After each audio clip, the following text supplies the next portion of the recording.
Hey, everybody, and welcome to Spaced Out Radio tonight. My name is Dave Scott. Thank you so much for taking the time to join us as we got a brand new week kicking off with the man, the myth, and the Phantom and Monsters legend. Lon Strickler is here, his beard looking absolutely in fall form. And you know we like that around here. And Lon is one of my favorites when it comes to everything crypto and weird. And we are going to get into some really, really deep woo tonight with all of you and Lon Strickler's website, phantomsmonsters.com. Let's check out our company who is with us so far. Jack Clark in the gold medal position. Cloudy with a chance of UFOs takes home the silver.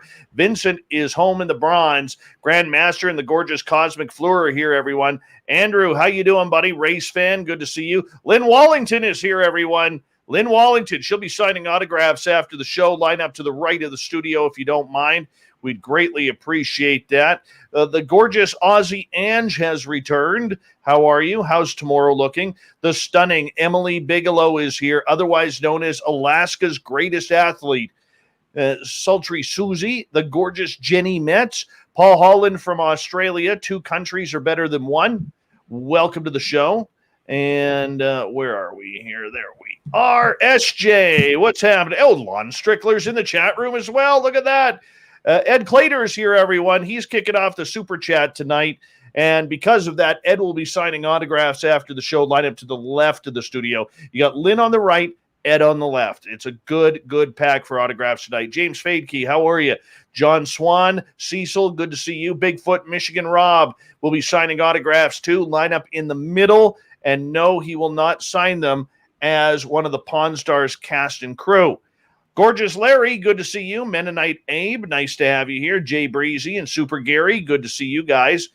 Gorgeous Steph Dickey in Florida. And the lovely and talented Michelle C. are here, everyone. Ozzy Sister is here. Good to have you here. Jeff Yarchik, how are you? Nice to have you here, man. Open-Minded Clarity, good to see you. Thank you for joining us. Big Rob, nice to have you here. Ghost 66, boo. Anthony Foster, good to have you here, my friend. Thank you for joining us. Little Deborah is back. Nicola, how are you? Jason Hotop, good to see you, my friend. The gorgeous and stunning Helena has returned. Anthony Koths, how are you, my friend? Big Fat Creep, Ozzy, good to see you guys. The lovely Jessica McCreary has returned. Yes, she has. And Ed Parnell, good to see you. Awesome Cat Chaser. Patrick Noble, good to see you, otherwise known as Noble Patrick. The gorgeous Tammy Jackson has returned, all the way from Wright Patton, Ohio. Friendly AI, welcome to our channel. How are you? Don't forget to hit that subscribe button if you haven't already. Stephen Edmond, good to see you, my friend. Thank you for joining us. Double Tim, Mark Ellens, how are you? Oob to Joe's Maine, he's got pickles. And let's see, Alan Hold, good to see you. The lovely Jenny White Bear has returned. Focus and Luftaug, how are you? Good to see you. Where have you been hiding, Luftaug? Cat Chaser, thank you for that amazing super chat. Really do appreciate that. Thank you. And the way you support this show is always awesome. Awesome Annie Svensson is here. Steve Stockton from KPNL, Silent Edge Videos. Good to see you guys. Project Blue Book, always a pleasure to have you here. Hey, 509er, Greg Moyes. Good to see you guys as well. Hey, Ibarata, how's Singapore today? Please let us know. The Ronald Penton is here, everyone. The Ronald Penton. Yes, love it when he goes, the Ronald Penton. Just adds so much strength. Like, the Lon Strickler is our guest tonight. The Lon Strickler. Chris Mo, good to see you all the way in Austria. Thank you for coming on in. And Andrew Jasso from Bethlehem, Pennsylvania. Thank you for joining us tonight. We really appreciate that. I hope you become a regular here. All right, that would be kind of cool. Anthony, thank you so much for that awesome super chat. Really do appreciate that, man. And who else do we have here? Big J, what's happening, man? Rod Maida, how are you from Australia? Gosh, we got a lot of Aussies in here tonight. That's awesome. Cosmic, bonjour, Julien, comment ça va? Moosehead, thank you for joining us. J Fox Hunter, Polar Eclipse, good to have you guys here. Am I missing anybody? I don't think so. I do not think so. Are you and Vinny still banned? You guys were never banned. Eric with a K. You know, we are, Lon, did you know we are Eric with a K's 4th favorite show. We're number 4. Yeah. You know how hard it is to become number 4? It is difficult. Yes, it is. We were at number 2 at one point. Then we dropped to 3, then 4, then 5, but we worked our way back up to number 4. Love it. Love it. All right, we got 10 seconds before we go on. Hey, Guillermo, how are you? Viva les habitants, my friend. Conflict Radio, good to see you. We're going to kick this off right now. Here we go.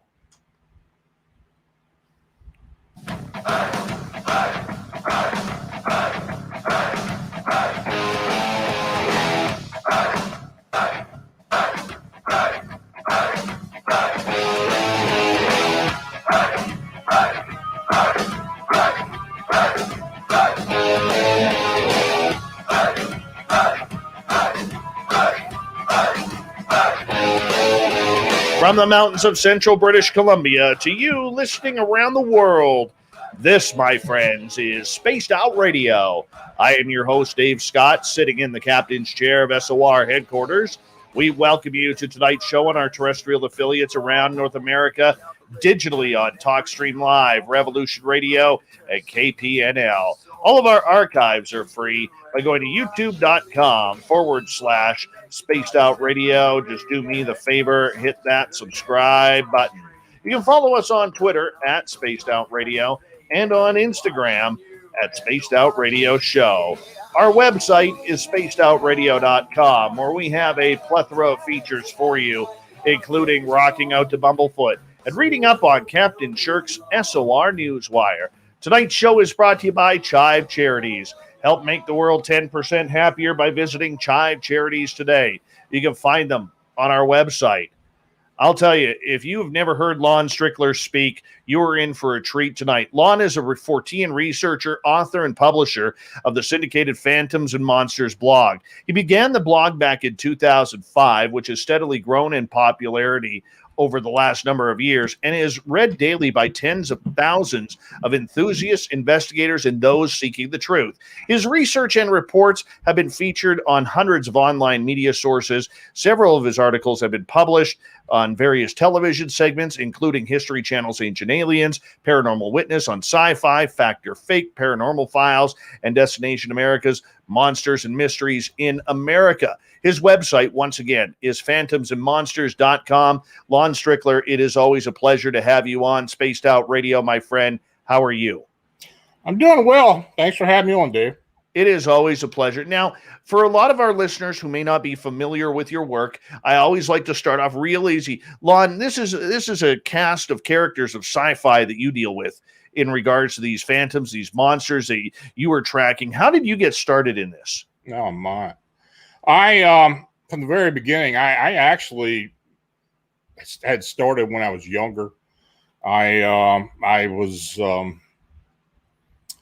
knew something was different about me. I could sense certain things when I was younger, until one day I was out the Gettysburg battlefield, and I was riding my bike. I used to ride my bike out there a lot in the summertime. So I was 8 or 9. I was out in the area that they call the Valley of Death, which is near the Little Round Top, the wheat field, and Devil's Den. And then all of a sudden, it was just like a TV, large TV screen opened in front of me. And I could see gun smoke, hear gunfire, cannons, scream, yell, smell all kinds of gunpowder smells and other not so fine smells. And that lasts for like 30 seconds, and all of a sudden it just stopped. It was a wake-up call, actually. I then realized that, maybe something is going on. I had always thought maybe something was a bit different.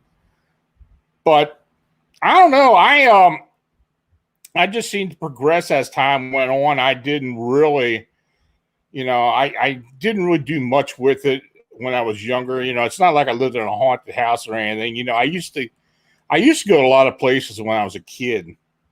And we used to go to the battlefields and stuff, especially. So there were places where there was conflict, antique stores, or even like even a cemetery or funeral home. I was really getting inundated with a lot of energy. So that happened, and I kept going into my teens. When I went to high school, I started doing a few investigations on my own. Now this was back in the mid 1970s. So, when somebody said, you told somebody you're a paranormal investigator, you kind of got that funny look. And especially being a kid, you got the real funny looks. People thought you were strange. So when I graduated from high school, I had a stint in college, and I moved down to Maryland. And when I moved down there, I started working. I started doing a lot of freelance investigating on my own. People, by word of mouth back then, would find out that they'd have something going on in the house or business or outside somewhere. They would contact me through secondhand information, and I would go and do the investigations. And and I did that, and I can actually continued to do that when it was not too far. But in 1981, I had a Bigfoot encounter near Sykesville, Maryland, and that's kind of when my eyes opened up, and the whole supernatural thing kind of opened up for me. And I wanted to know what it was I saw. I wanted to know what was out there, and I really got deep into it. When you have those personal encounters, how did it really change your entire focus and the way you think? Oh, it just opened everything. I mean, I wasn't closed-minded, but when I saw this thing that looked like a Neanderthal or some type of early human, I didn't really know what I was looking at. I've heard of the Boggy Creek thing and all that, but I didn't know what I was really looking at. And I did eventually think, yeah, maybe this was a Bigfoot. But as I did more and more investigating, especially with that area, because there had been a flap of sightings in that area about 8 years prior to that. And people were dubbing that the Sykesville Monster. Well, there have been a lot of sightings back then and since too as well. So so I became interested in it, and as time went on, I got into other cryptids as well. Now, when you decided to put Phantoms and Monsters together at phantomsandmonsters.com, did you ever expect the response that you would get compared to just putting information out there? Because it's almost become cultish the way people have to check it out and see what's going on in the world of the weird. Yeah, I had no idea. Actually, I was writing for a couple other blogs at the time, and one of the guys who owned that other blog, which was down in Maryland, it was East Coast Ghost, I think was the name of the site. And his name was Mike, and he suggested, you ought to start your own blog. You got a lot of strange stuff you've experienced and that you're coming across. So, I kind of grudgingly did it. I didn't really want to do it. I was disabled by then. I was on disability by then. And so I wasn't working steady. I was basically retired. And, I decided, okay, I'll go ahead and do it. Put my time into something a little bit useful. And, it was slow at first. It took maybe 4 or 5 years for it to really pick up. But, it eventually got better and started getting more recognition. And, that's where it's at now. Let's go back to that Bigfoot experience that you had. Take us through what happened there. Well, this was May 9th, 1981. Spring day, about 10 o'clock in the morning. I was fishing. I was fly fishing on the Patapsco River, a place I've been a lot. I used to go there several times. I was on the south bank, and I was actually standing in the river with chest waders on. And I happened to notice across the river, and really this isn't a wide river. This At that point, it's maybe 40 foot wide. So in the bushes across on the north bank, I noticed a dog was out there, and he was running around, going in and out of the weeds and stuff. And, he wouldn't bother me, so I just didn't pay him attention. But then I heard a yelping sound. I heard this thing yelp. And when I looked over that way, I saw something huge stand up in the weeds. And I could see it maybe mid body up because the weeds were so high and so thick, but it looked like a hairy human. So as I watched this thing, it moved toward my left and walked about 20 or 30 steps and walked out of the weeds into the gravel bank of the river. And, I was pretty close to it. I was maybe 40, 50 foot away from it. And it's standing there looking at me. This thing's about 7.5 to 8 foot tall, mostly hair, thick brow ridge, conical head. But the face looked more human than it did ape, quite honest with you. Very muscular, definitely a male. I could see the genitalia on this thing. And it stood there for about 10 seconds, and we just locked eyes. It was making a clicking sound with its teeth. That was weird, but, I didn't think much about it at the time. And as we're looking at each other, it just suddenly turned around and walked swiftly up into the woods behind the weeds. No kidding. Yeah. No kidding. It just like it wanted nothing to do with you. Just like, yeah, you saw me, you caught me, and now I'm getting out of here. Yeah, I mean, I think this thing. Well, I know this thing was being chased. Actually, it was. I don't know what the situation is, and I still don't know. But when I came back later, after I called the police about seeing it, when I went back to the area, there was another police officer already there, and a state cop, and he told me I'd turn around and leave. And he already had the old wooden barriers across the road.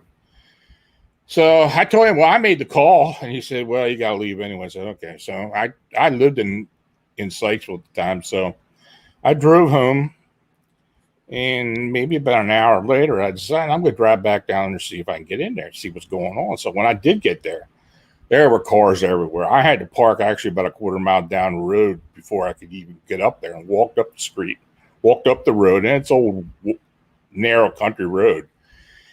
And I mean, tell you, there were vehicles everywhere. I mean, black vehicles, black Wagoneers, what the government drove back then.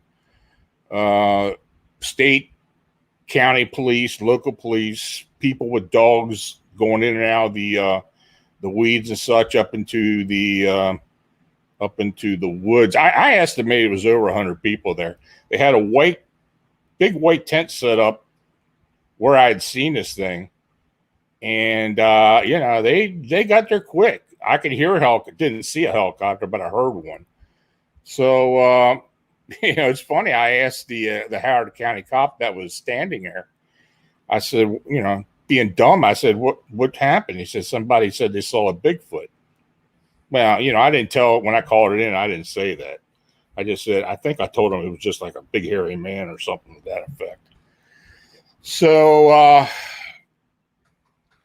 so I thought, well, I don't know. We'll have to, I just stood there for a couple more minutes, got in my car and left. I called the news people in Baltimore at the time. They seemed very interested. They wanted me to contact them in 2 days, or they'd contact me.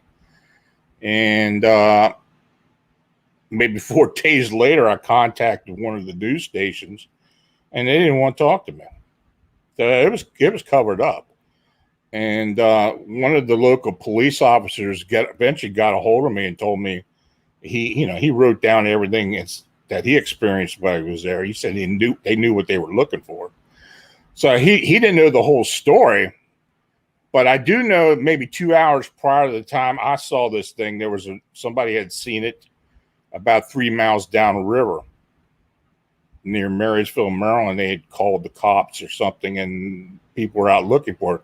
But that isn't the reason why they were looking for it. I mean, there was something else going on. When you in the Baltimore, Washington area, there are a lot of facilities that people have no idea what they are. Nothing's marked. I don't know if this thing was part of something or whatever. I've heard a few things for over the years about possibly being some type of facility that these things were at. This thing maybe escaped, possibly. I don't know. I've heard a whole lot of stuff over the years. That's basically what happened. I became very interested. And after this happened, I told somebody about it who I worked with, who actually lived in Sykesville as well. And he said, "You don't know about the Sykesville monster, do you?" I said, "No, I didn't know anything about it." He said, "Well, I tell you what, I got a lot of relatives that live down by the river in Sykesville who saw this thing back in '73. And, if you want to interview and talk to them, I'll make sure you do. And I did, man. I got a beautiful opportunity to talk to people that never even talked to the press at the time.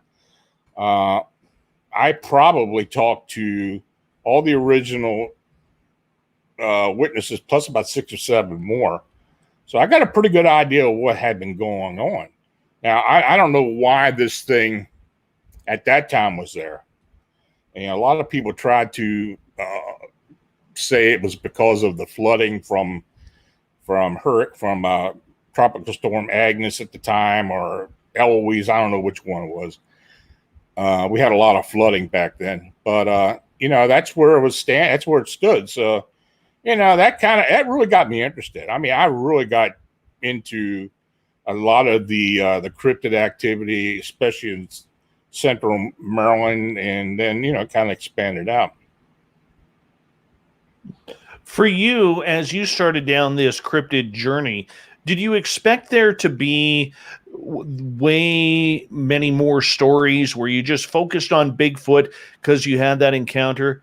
Did you expect there to be dogman and phantoms and monsters and gnomes and gargoyles and these little walking sheets through the forest that look like a pair of legs with eyes on top? I mean, at what point did you really open up that the cryptid world is massive with what people are seeing? Well, when I got into the doing the blog, I started doing a lot more research. Now, of course, in 88, I had that winged humanoid encounter, but I hadn't had anything happen beyond that. And I always wondered what that was all about. And that was kind of as weird as it got for me at the time. And, then 20 years later, when I decided to start doing the blog, or 17 years later, I started doing much more research. I was inviting people to send me encounters and such, incidents, reports, and all about anything, actually. And that's, I guess from a whole period before I started doing the blog, I used to do a lot of traveling. I used to go all up and down the East Coast. And every time I went somewhere, I literally would stop somewhere and talk to the local folks around, and they would tell me all kinds of crazy stuff. And I kind of kept a journal of it.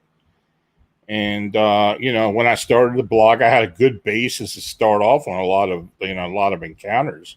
This stuff was never even said or mentioned or written before that. So then, of course, when I started the blog, and I really didn't want to come forward and talk much about the Sykesville thing or the winged humanoid thing, but I eventually did, and that kind of opened everything up. Then, people knew I was an experiencer, and I could kind of relate to what they were going through. And I guess that kind of made it able for me to talk to people about what they saw and give them an idea of what, some type of explanation. Now, for a lot of these creatures that people have reported to you over the years, as we got about 3.5 minutes before we have to go to break at the bottom of the hour. Geez, Lon, some of them just sound so far out there. And I realize you're somebody who takes people, you have to report on the accounts because that's what your website is for. But do you believe a lot of these weird things people see? When I take an encounter report, I always take the witness at face value. Basically when they contact you, you're part of their experience. So until I can, prove otherwise, I go ahead and get more information from them, then post it. Yeah, there's some weird stuff out there. People report all kinds of strange things, stuff I've never even thought about. But, there are a lot of things that do occur that, people think are unbelievable as well. So, just for instance, all this stuff that's been going on in Chicago with the winged humanoid sightings. I mean, who the hell ever thought that would have happened? I mean, the fact that, it was such a flap and so many people would contact me or my investigators and, they would everybody was describing the same thing, having no idea it happened, to somebody else or this had been going on in their area. It was an eye opener. Now, for you, have you ever had a report or two that you just look at this and you're like, really? Like, come on. Like, why are you sending me this crap? Yeah, you get some of that stuff. You can really get, I do have to be picky. I just can't take anything and put it up there. I am choosy. And, if it's crazy to the point and I can't back it up and get any further information, I won't even mention it. But then again, you do get some reports that just seem so out there, but the witnesses are so forthright and don't change their story and stick with what they told you originally. Those are the gems you like to get a hold of, and those are the ones that you continue looking into. Yeah, those are the ones where, somebody explains their stories and then, they write it all out in an email. And then when you call them up to get further info, the story is identical to that email. I mean, that's one quick way to see whether or not somebody's BSing you or whether they're adding parts to the story that sound a little outlandish. Well, that's an aspect of what we went through when we started doing the Chicago investigations. We were pretty careful about what we were getting and how people were telling us what they saw. And, there was 3 main investigators, but we had other folks there doing work as well. And we were all amazed at how people were sticking with their stories. They weren't embellishing on it.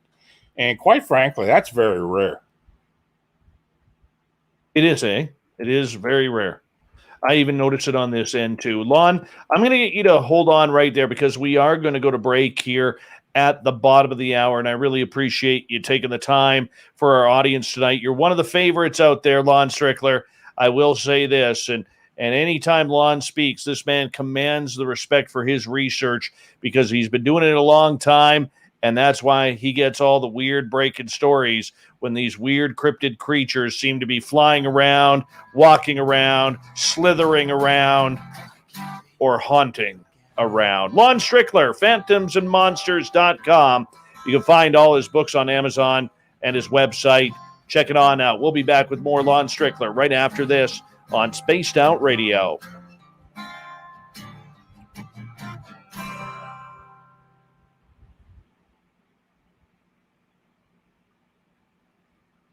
All right, we're clear.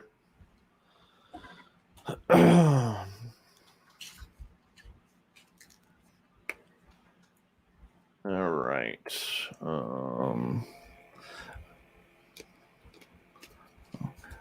Double Tim, thank you so much for that super chat, man.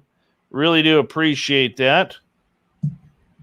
Thank you so much to Snakes, to Heidi, Anthony, Cat Chaser, and Ed for the amazing super chats. It's a great way to support what we do on this show on a nightly basis. So thank you so much.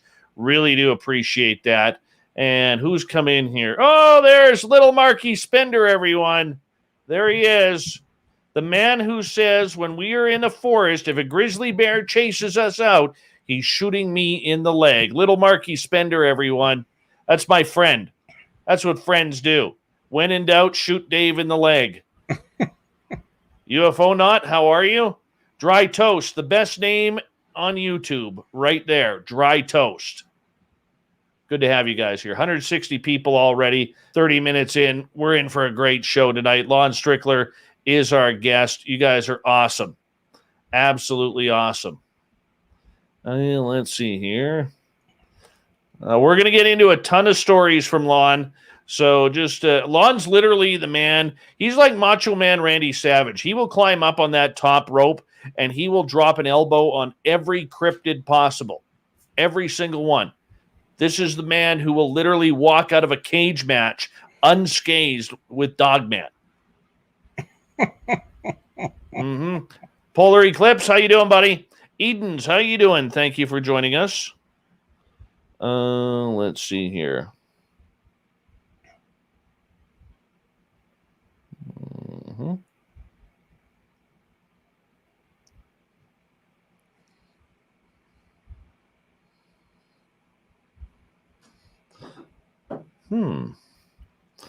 And my business partner is probably absolutely smashed right now in Montreal because his Montreal Canadiens staved off elimination in the Stanley Cup playoffs tonight. So he's all happy about that.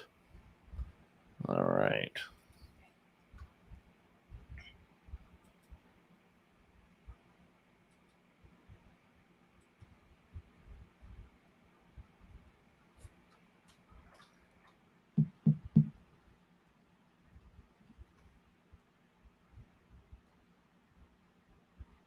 All right.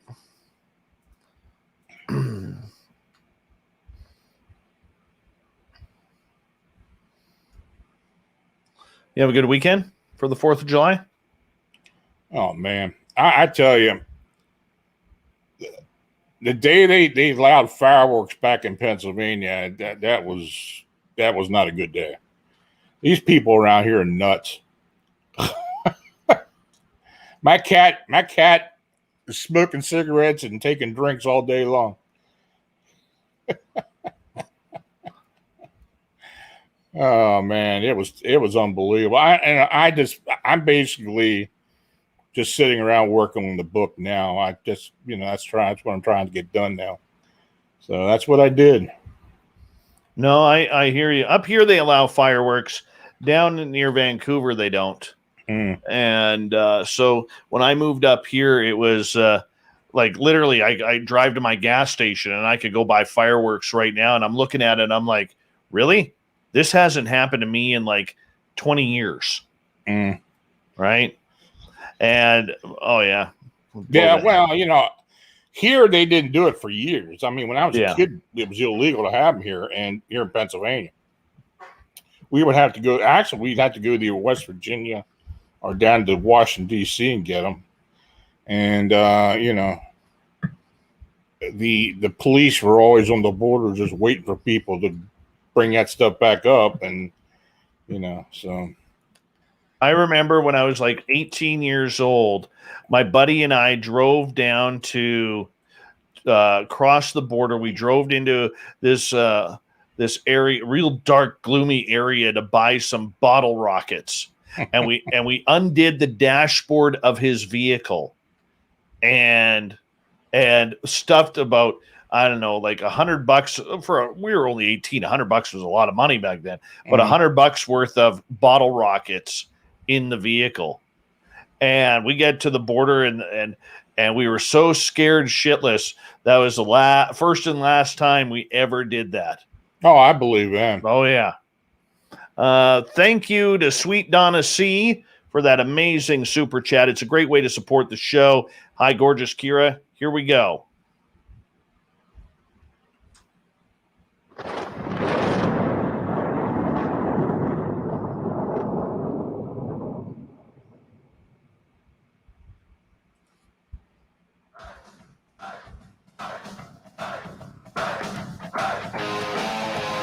second half hour of Spaced Out Radio is now underway.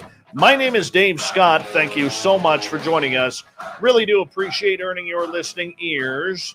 Want to remind you that if you missed portions of this show or others, check out our free archives by going to youtube.com/Spaced Out Radio. Just do me the favor, hit that subscribe button. Our website is spacedoutradio.com, where we have a plethora of features for you, including rocking out to Bumblefoot and reading up on Captain Shirk's SOR Newswire. Follow us on Twitter at Spaced Out Radio and on Instagram at Spaced Out Radio Show. We continue on tonight. Lon Strickler from phantomsandmonsters.com. You can find all of his books on his website, is here, and we are talking weird, strange encounters and cryptids tonight. And Lon, I want to start one off that you posted just earlier today, because I'm going to tell you right now, my friend, I hate clowns. I hate clowns. You know, honestly, I just hate them.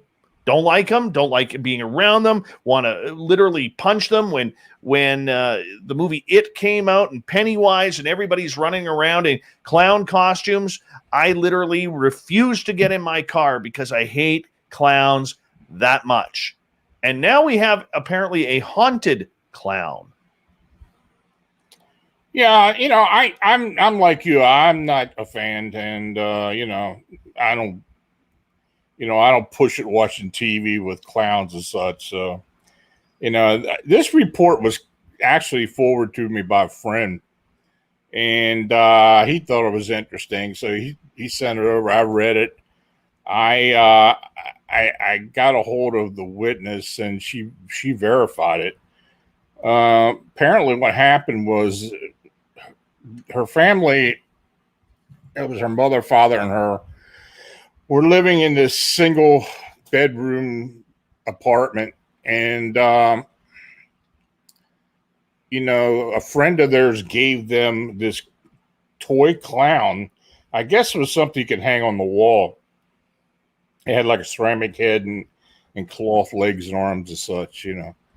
I mean, she said it was cute. Anything like that to me wouldn't be cute, but they, you know, it's a gift. They hung on the wall above the bed, and, you know. So she was having all kinds of strange vibes from this thing all night long. The dog was freaking out. The dog kept staring at it. And, you know, she just didn't like it, you know, basically. So eventually, I think the next day, her and her mother, her father was on a business trip. Her mother had a friend over to spend some time. He was in and out of town. And as things progressed, this this clown must have caused some type of sleeping disorder with her, because, I mean, she just literally passed out on the floor watching TV. Her mother and her friend came home. They couldn't get in the door. Everything was locked up. They called the fire, I guess police and everything, to try to get her to wake up. They couldn't get her to wake up. They freaked out. And eventually she did wake up and heard all the racket and opened the door. Her mother and her friend were crying. I guess they thought maybe somebody killed her or something was going on. And as you know, as they were getting things straightened out, her friend had mentioned something about the clown that night. It just seemed to be bothering her as well. So that was the end of that. The clown got put in the garbage somewhere, and they didn't have to deal with it again. But, you know, haunted objects is, I mean, it happens. I mean, you know, I told you earlier, I go into an antique store. It's torture for me, basically, because I'm an intuitive, and I can just feel the energy coming off all types of items. I'll go into a house where it's imprinted somehow, and it bothers me. I can't go to a funeral without being bothered. You know, I'm sitting here at my father's funeral right in the front row, and I've got two spirits whispering in my ear, or another one doing something in front of me. You know, it's that kind of thing. You know, they do they do want your attention, and they'll do about anything they can to get it. And haunted objects is very real, and we do, but I do get a decent one once in a while where I just have to post it. What's the most haunted object you've ever come across? Wow. Probably a bed. There was a woman in a town not far from here that I live near Gettysburg, so she was in Littlestown, and she swore that something was haunting her somehow or another, and she was blaming it on voodoo, hoodoo, and all kinds of other Creole religion, magic, and such. And because she was from New York, and her grandmother was actually a hoodoo priestess, and she felt like something was attached to her after her grandmother died, because it was just like something that her grandmother did to somebody, then it fell upon her. But anyway, this bed was her grandmother's. And I don't know if, and I didn't know it at first. She didn't tell me that. But when I did go there, it turned out that I could sense it right away. Now, I don't know what it was that was haunting the bed, but it wasn't human. I mean, it was some type of concocted entity, some type of manifested entity. And, I tried all kinds of things to clear it, tried to contain it. And she eventually just got rid of it. And when she got rid of the bed, then she moved back to New York. But I think that's probably the most haunted object I've ever had to deal with. Jeez. I haven't had to deal with many, probably Mandy the Haunted Doll. She's never done anything to me, but I know she did try to literally kill my buddy Merle. And that was a couple of years ago, where Merle literally blanked out. All he remembered was being in front of the doll. Next thing he knows, he feels a hand on his shoulder, and he's out near the highway walking towards the traffic. That's close enough. Yeah, dolls and things that kids hang on to do seem to be imprinted pretty easy.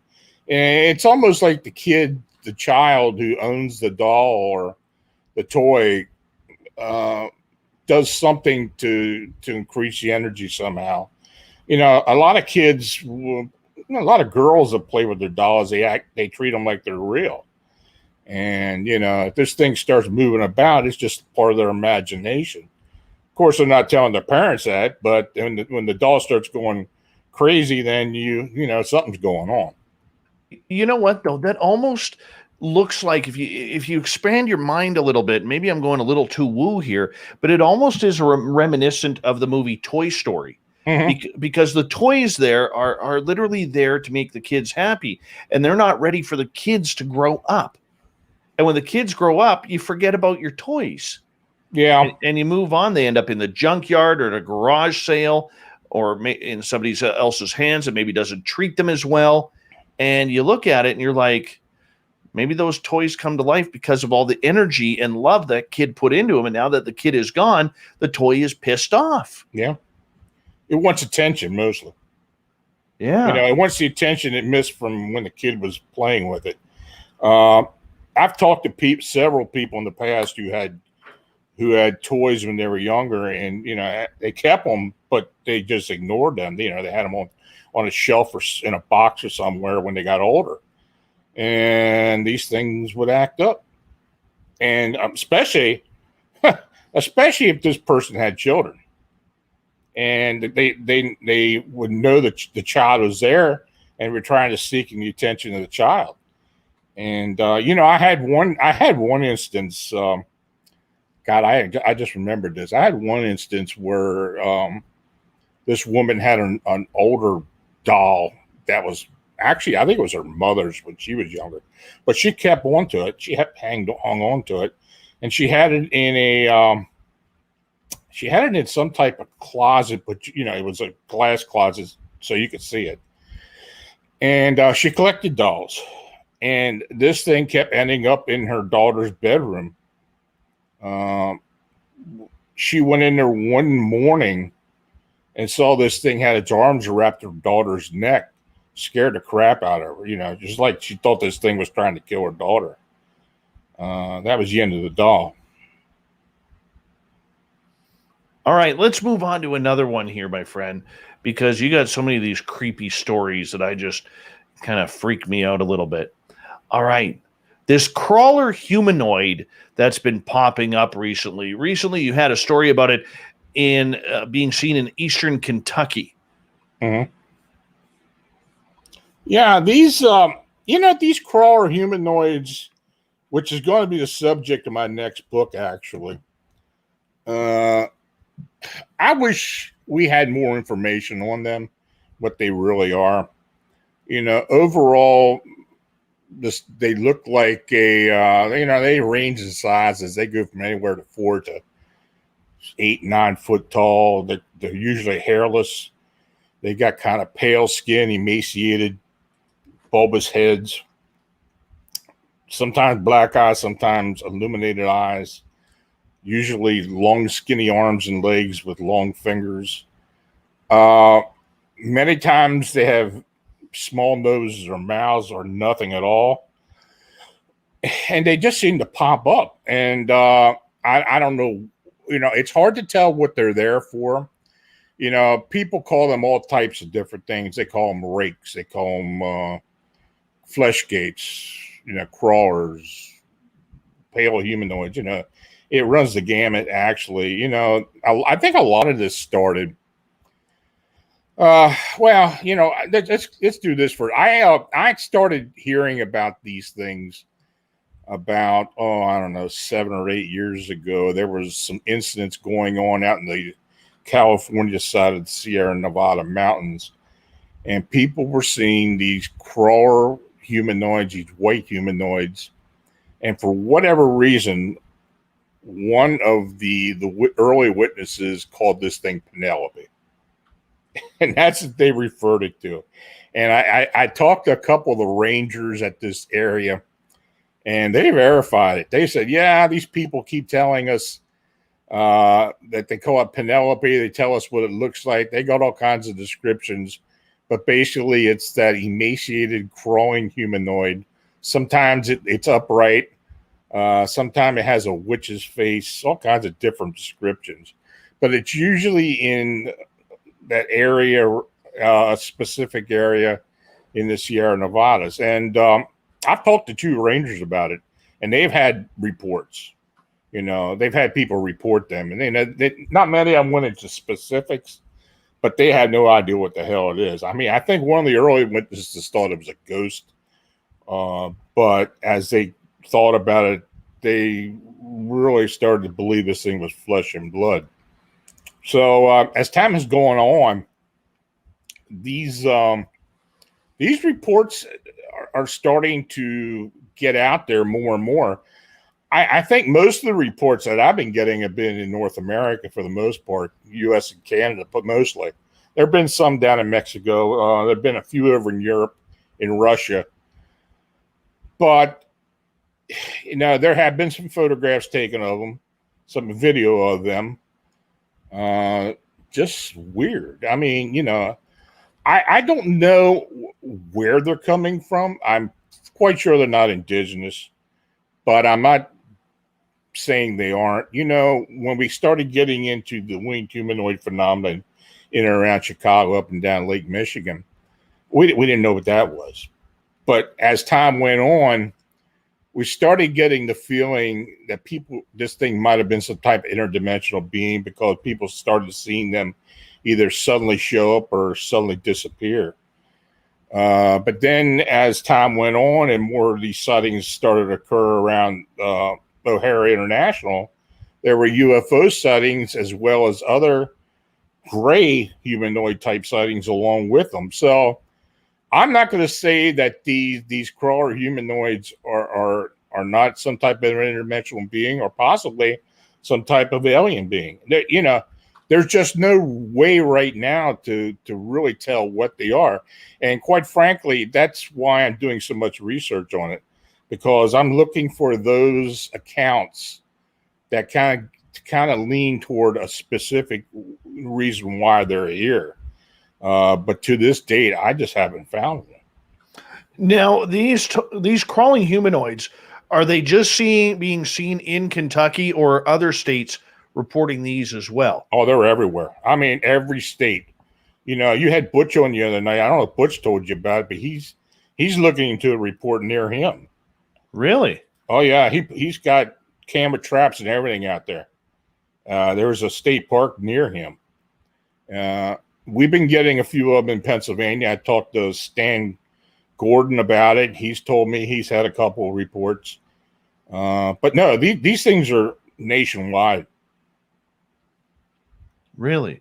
Doesn't matter on the territory. It doesn't matter whether it's desert or forested or wherever. It's mostly forested areas. There have been some residential areas, mostly residential areas that do have green spaces.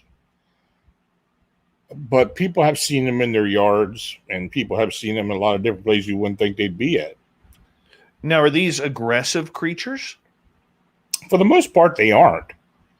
You know, people talk about wendigos and these supposed cannibal type cryptids that kind of look somewhat similar to it. These aren't, for the most part, show any aggression. They just seem to show up. And when they show up, they scare the hell out of whoever's seeing it. You know, I had a story a while back where these two girls were out in their shed on their property, and the father, the shed had a lot of different equipment in there, and he had a camera installed outside that you could see inside what was out there. And you know, they heard something banging outside, looked up onto the screen, and this thing is standing out there. They had no idea where it showed up. There have been instances where people would be out in the woods hiking, and all of a sudden this thing would be standing on the trail or nearby. You know, we have also had reports of these type of humanoids in Chicago, especially around the Rosemont area and in some of the green spaces that are actually, these green spaces and preserves are all over the Chicago and Cook County area. And we've had a couple of those as well. That's just weird, man. That's just weird. In the next half hour, as we got about 5 minutes to go here, I want to get into the Mothman sightings that are all over the place and spend some time with you on that. But these creatures that are crawling on the ground, are they seen walking as well? Yeah, they do walk. They are bipedal.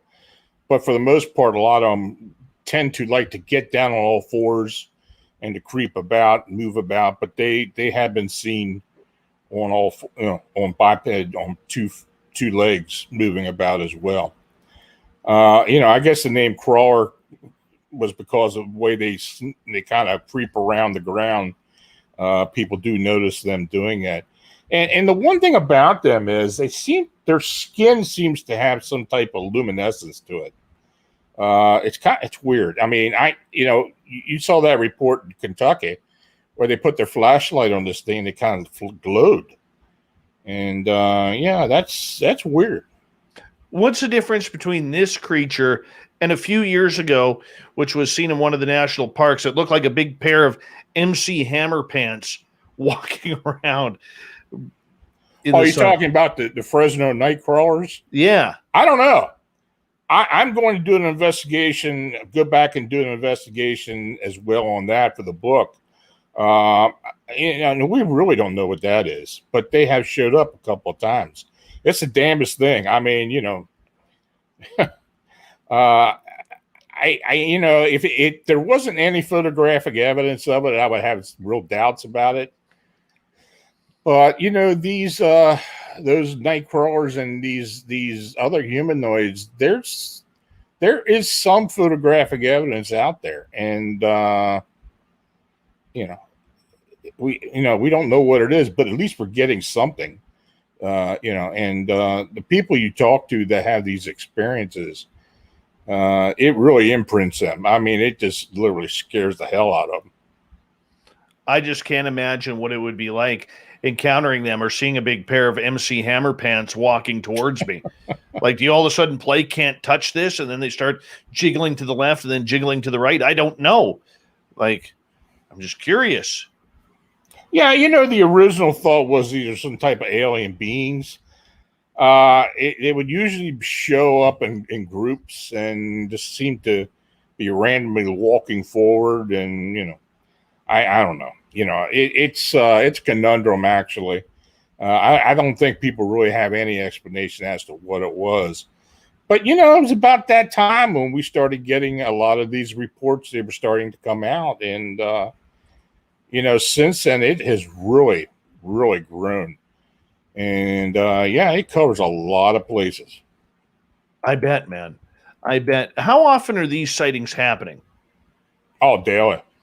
Daily. Yeah, it's happening all the time. I read a lot of short accounts from people who report them, and it just seems to be inundating the social media.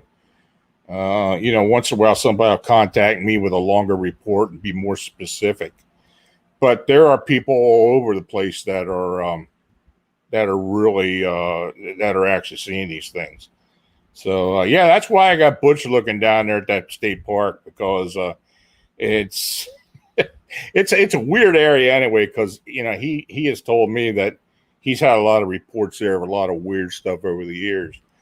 But the fact that one of these things showed up, and that one in particular was supposedly eating animals and such. So I don't know. He's got the traps out, so hopefully he'll end up getting something. So they are eating animals. Some of them seem to be, yeah. Some Weird. of them seem to be. And they haven't been very active towards humans. Other than scaring humans, that's about it. When you see something like that and it shocks you, it can kind of make you feel like it's threatening you. But no, really, I don't really think that has been part of its repertoire. I've had people ask me, well, is this thing a meme? Is this something that, like the Slender Man, where people are basically manifesting it, or a thought form, or they're imagining it? It could be to an extent, but to the amount that we're getting, I don't think that's the case. Interesting. Lon, it is always interesting to get into these topics with you. And I can tell you, we are going to get into a lot more questions from our audience in the next half hour. We're going to go down the road of the Mothman, because Lon has been front and center of looking into these recent Mothman sightings over the last couple of years, starting around Chicago O'Hare Airport and been reported around. He's got a great collection, a great book out. If you want to find any of Lon's books, all you got to do is head over to his website, which is phantomsandmonsters.com, which is always a good one. And my God, these reports that are on phantomsandmonsters.com, I got to tell you, they are second to none. If you want to scratch your head over some weird, strange cryptids, this is the only website to go to. It's where I go. If I need something weird, if I need some woo, I know Lon Strickler is going to deliver for me. It's because of his beard. He's got one of them power beards that really helps the woo out. Lon Strickler and Monster Talk. We're going into Mothman next on the mighty SOR. Stay tuned.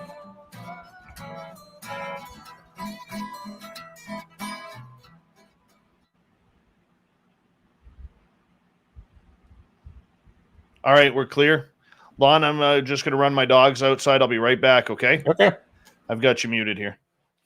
Be right back, people.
All right, buddy, I'm back. All right, go like this. Bring it back in. Have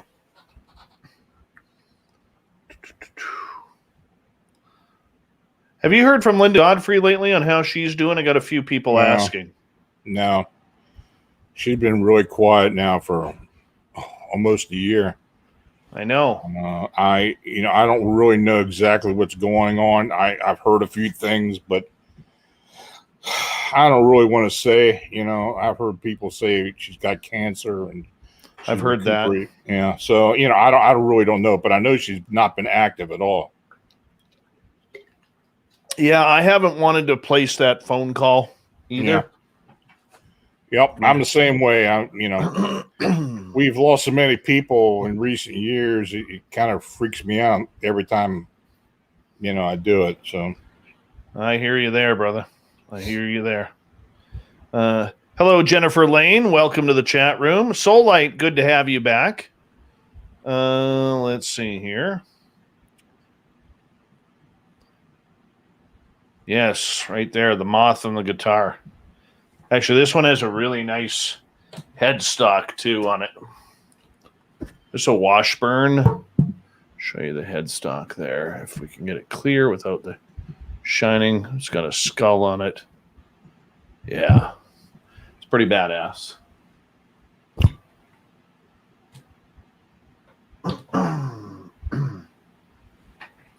Oh, hey, Clam. How are you? Good to see you. All right. Yes, phantomsandmonsters.com is the website. Thank you, Mark Salzman.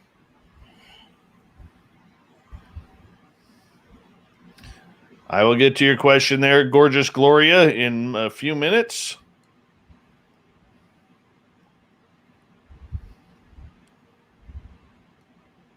Thank you, Soulite. I will check that email.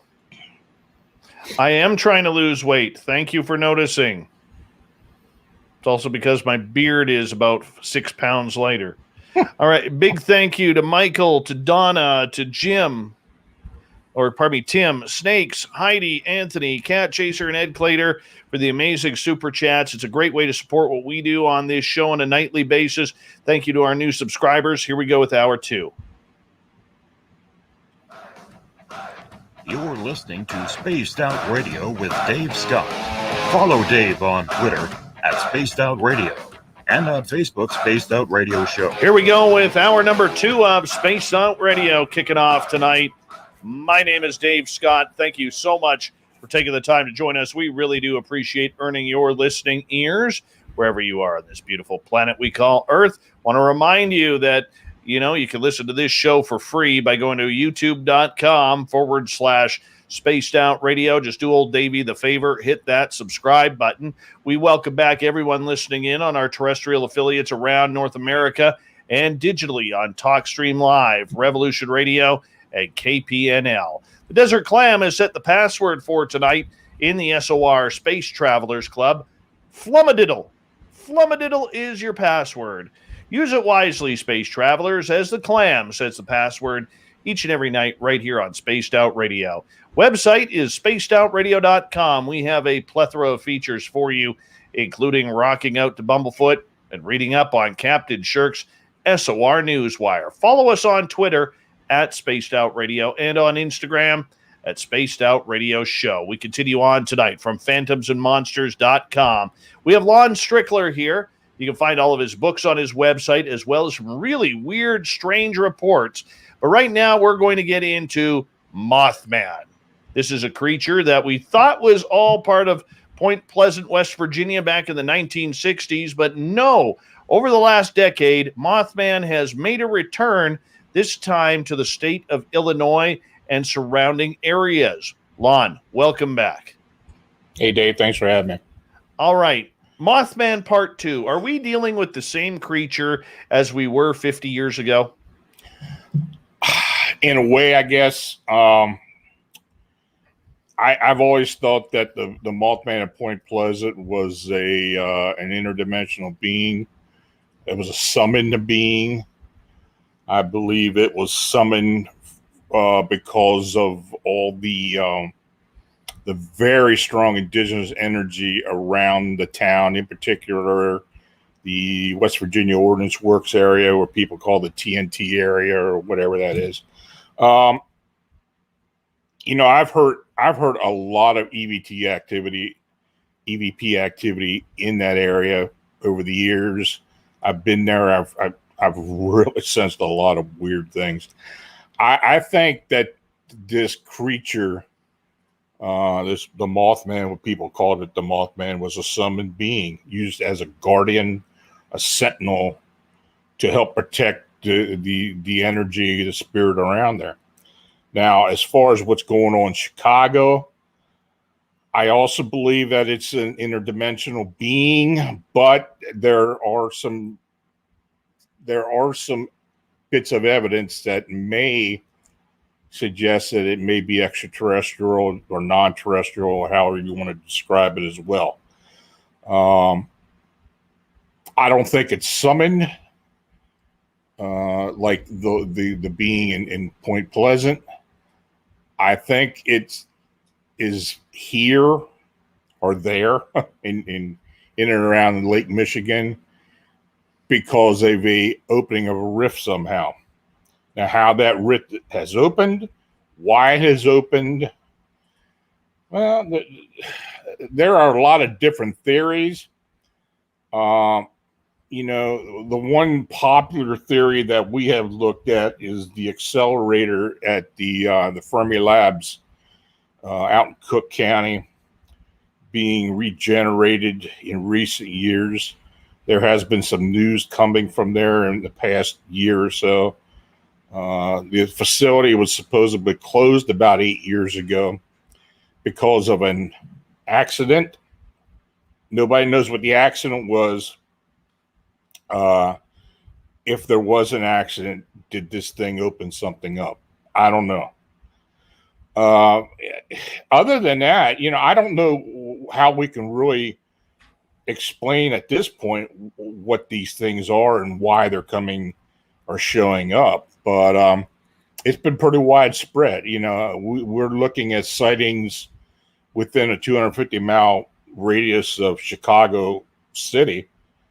And in more recent times, since October 2019, a lot of these sightings have been occurring in and around the O'Hare International.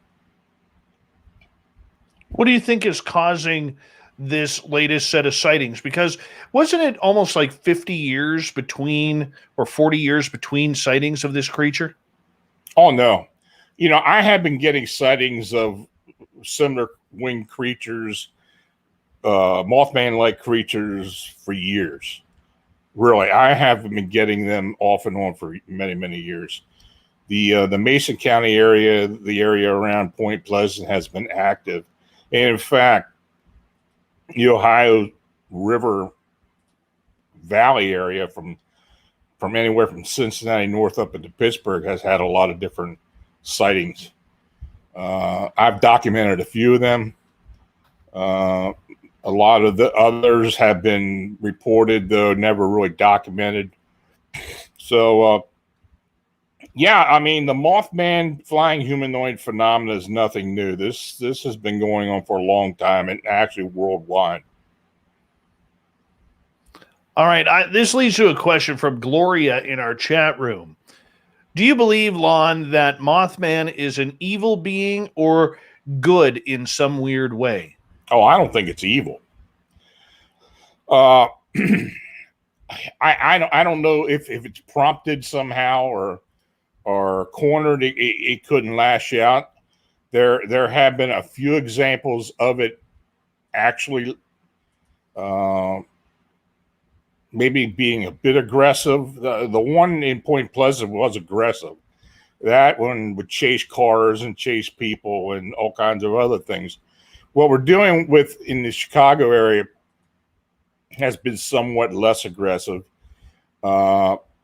We did get a report from 2015 of a couple that were attacked, and the woman actually had sustained a laceration on her back from this thing attacking her. But quite frankly, that's the only one that I really have. Interesting. Okay, this leads to great question from Joe, who is asking, do the videos of flying witches in Mexico have anything to do with flying humanoids, or are they completely something different? I think it's absolutely different. I've talked to Gerhardt actually about that, because he did a lot of the investigations down there in northern Mexico around Monterrey and such, where all these flying witches, or what people call flying witches, were showing up. And he doesn't believe it's any relation to flying humanoids or Mothman. It just seems to be more of a supernatural being. Maybe it is a witch. I don't know. I mean, I know there was a confrontation with a police officer in one of these towns with one of these things, and he said it looked like a witch. So maybe it was some type of, I don't know, some type of occult or some type of supernatural being, but I don't think it's related. All right. Jules is asking, I'm going to edit this question a little bit here. Any precursor anomalous reports before any type of tragedies like what happened in Point Pleasant? I don't really believe the Harbinger theory. I think Point Pleasant, I don't even think there was a warning for Point Pleasant and the Silver Bridge collapse. You got to realize these sightings were going on for about a year prior to the Silver Bridge collapse. When it did happen, somebody claimed that they saw the Mothman above the bridge. But then again, there were structural problems with the bridge. 46 people died that day from the collapsed bridge. And you've got a small town with a lot of weird stuff going on. The first thing people are going to do is try to blame what happened on what they've been going through. So I don't really buy into that. The only incident of a flying being or a winged humanoid or something to that effect that was reported prior to an incident was the Blackbird of Chernobyl. People in and around Chernobyl had been reporting of a large black bird that was seen flying above the reactor days prior to the actual meltdown. Now, that's the only incident that I can find where there were reports of something being reported beforehand. There have been other stories, supposedly looks like Fukushima or the bridge collapse in Minneapolis and other places. But I just can't find any proof of any prior sightings. All right, let's move on to 5900, who is asking, do you believe Mothman is a tulpa? I guess in some instances it could be. I guess if you're inclined to believe this type of being, you're out somewhere in the middle of nowhere thinking, I hope I don't run into a Mothman, and suddenly one shows up. Maybe it could be a thought form or a mind manifested being. But for the most part, and just from what people are saying who have no idea what these things were, I just don't believe that's what it is in general. No, eh? How often are these Mothman sightings happening? Well, when this was you're talking about just Chicago? Just Chicago. Okay. We had the sightings in 2011. There were 3 of them during the summer and early fall. Then it kind of waned off. There was one here and there. People would talk about it and say, well, they saw this and that. But, starting in the spring of 2017, we started getting these reports more consistently. I think for the most part, and I'd had to really go back and look at it, but I think we probably averaged 2 to 3 sightings a week from maybe May 2017 up into July 2017. So they were pretty consistent. Let's get to another question here. This one from Witchy, who is asking, do you think Indrid Cold and Mothman were or are connected? I do now.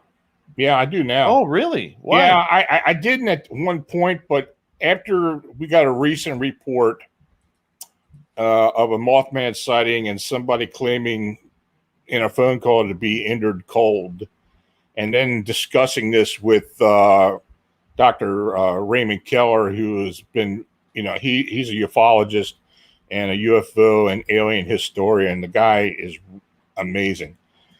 I have asked him, when I got this report from New York and I talked to him about this, he believes, and he told me the other night on my radio show, because I had him on, he said that he believes there is a connection. And he believes that the sighting in Point Pleasant at around the same time that the Indrid Cold situation happened north of there, he thinks it's connected. Now,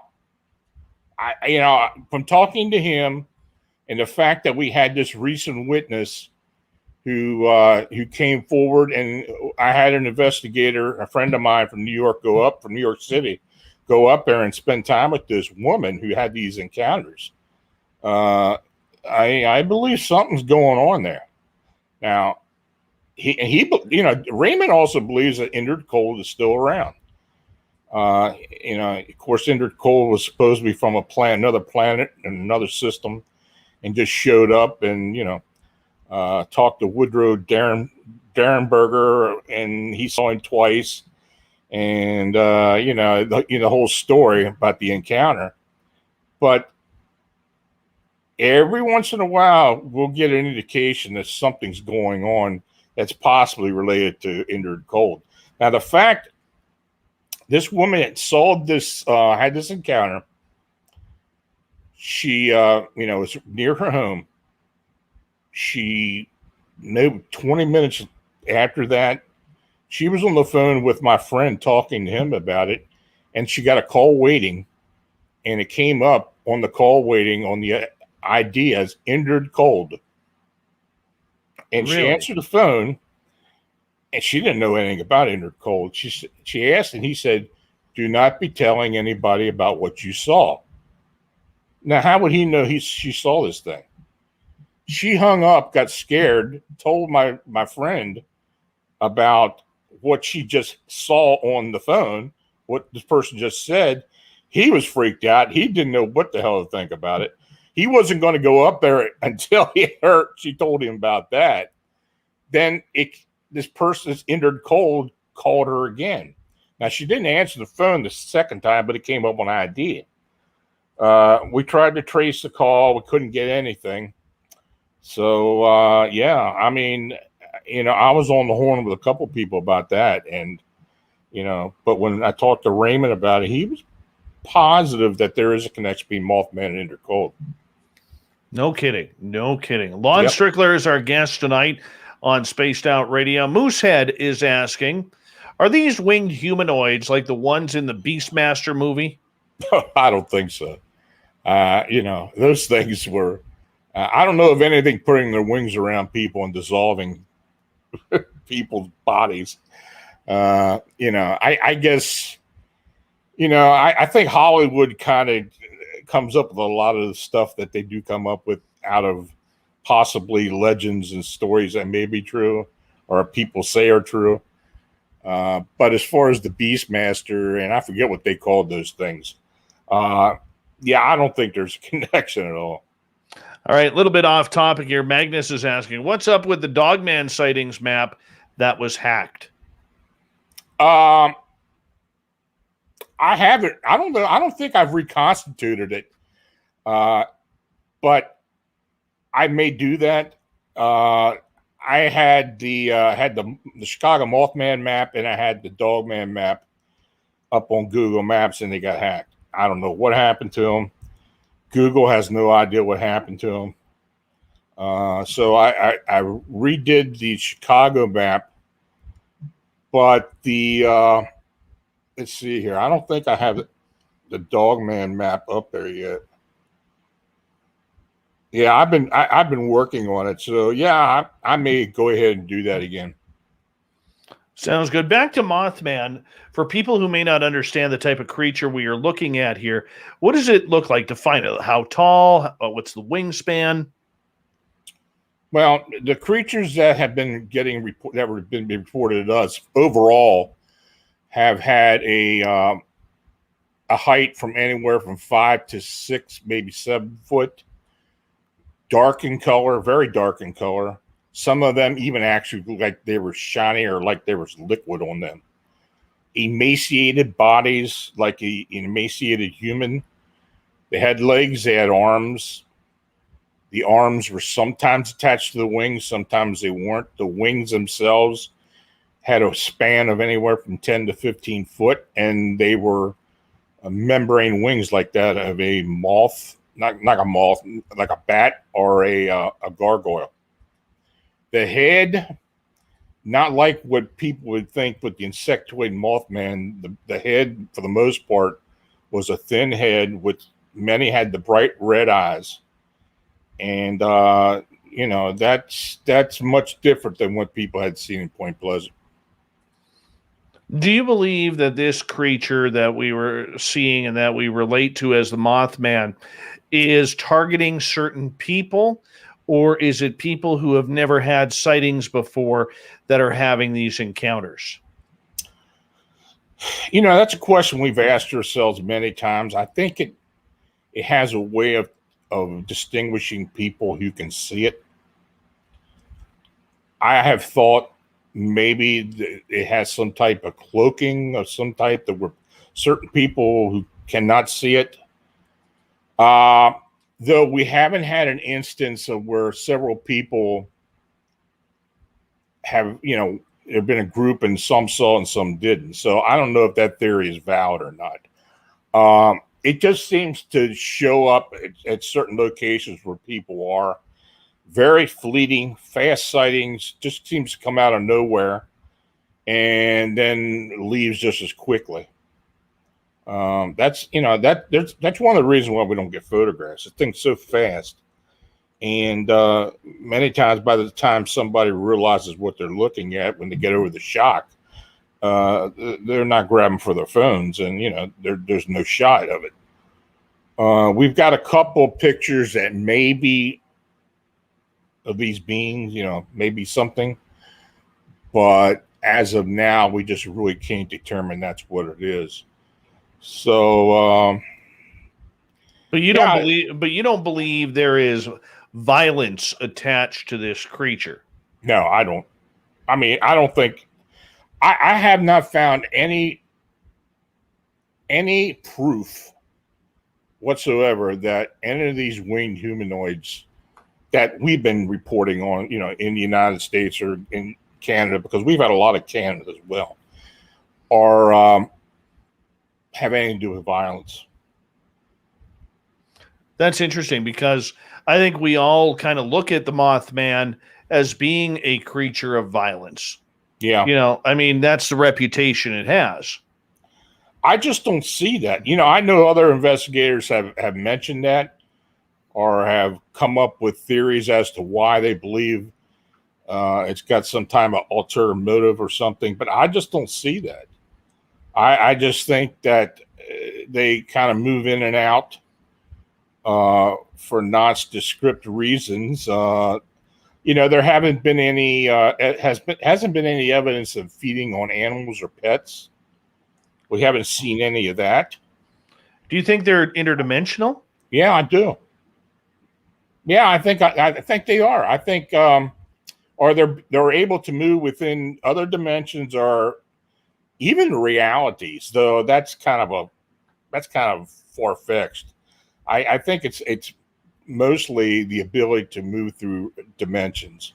Now, is it a dimension that's associated with one of our dimensions?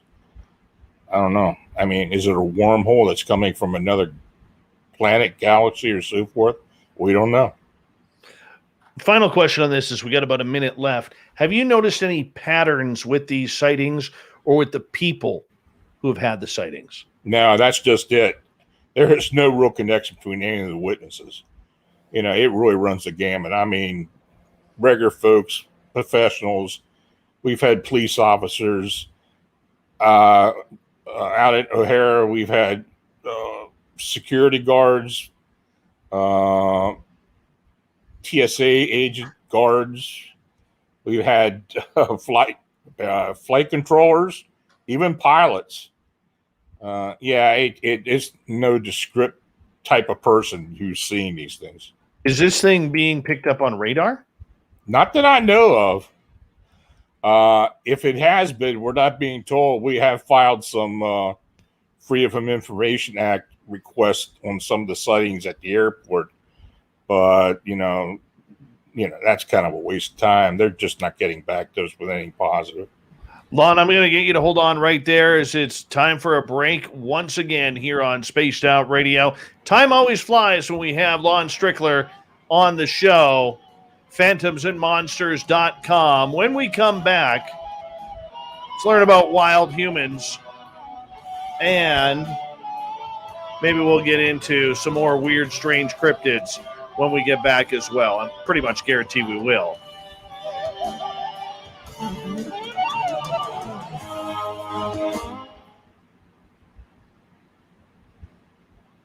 All right, we're clear. Okay. Rocking crowd tonight. We hit 207 so far. Yeah, it's pretty good. It's not bad. I think it's your beard. That might be.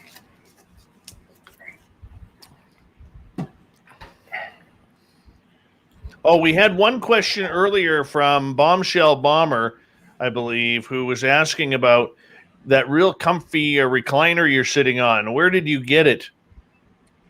I got it on Amazon, actually. That does look comfy. Yeah, it is. It really is. It's big, too. I like Once that. in a while, the cat will get up there and make an appearance, but he's not in the mood tonight. My producer calls it the, oh, God. I forget what it calls it. Recliner of the Arcane or something. I don't know what the hell he calls it. The Arcane Recliner? Yeah, or so, I don't know beautiful. what the hell it was. I don't know. Chair of the Arcane, maybe. Either way, sounds manly. Very manly. Hey, I like to be comfortable when I'm doing this. I sit in this chair when I write. I sit in this chair when I do the blog and when I do interviews and the whole 9 yards. I just want to be comfortable. Don't blame you. Do not blame you for a second. But I hear shit about it, believe me. How can you bitch out a chair like that? I do hear it. Honestly, it's jealousy is what it is. Yeah, it might be. I had a chair like that once. And then I got my dog's nuts cut off and came home from work, and he decided, I'm going to pay you back, motherfucker. And He tore my chair up. That's true. Yeah, well, I believe it. Yeah. Hi, Robert Moore. How you doing? Well, Mennonite Abe is saying, I want that chair. I don't blame you.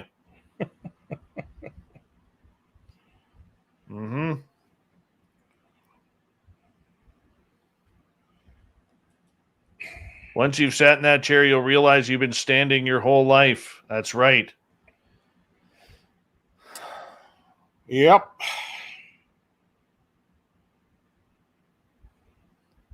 Yeah, I can't even blame the dog for ripping apart my chair after getting him neutered, Can't even blame him.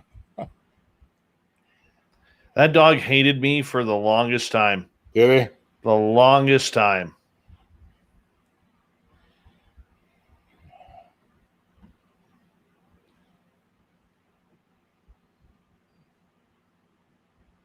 Oh, yeah. Still got him, though. Still got him. That was Doug, everybody. Dog who comes into my office, and when he lays down on my carpet, he farts in my studio here. It's terrible. All right. Magnolia, where have you been hiding? Haven't seen you in a while. So glad to have you back in the chat room, man. Aussie Steve, good to see you. I think like almost a third of our chat room tonight is Australian. Really? Yeah. I get a lot of Australian traffic. Well, if you're going to do it, I'm going to do it. Yeah, I know. Oh, I got sinus issues, man. so do I.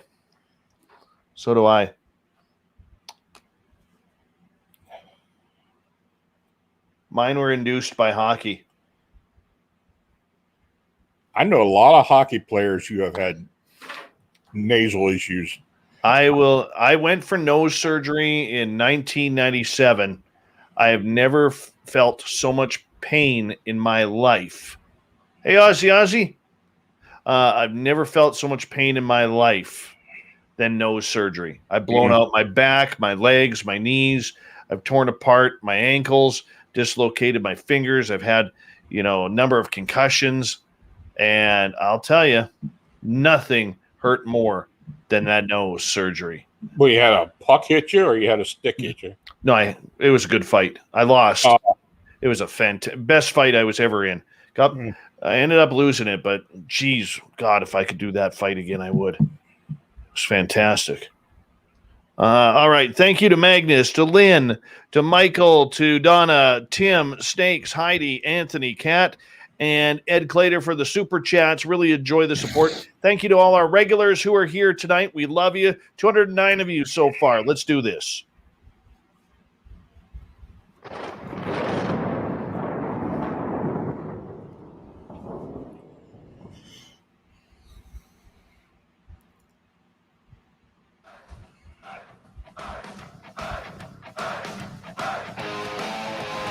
We pass the halfway point of Spaced Out Radio tonight.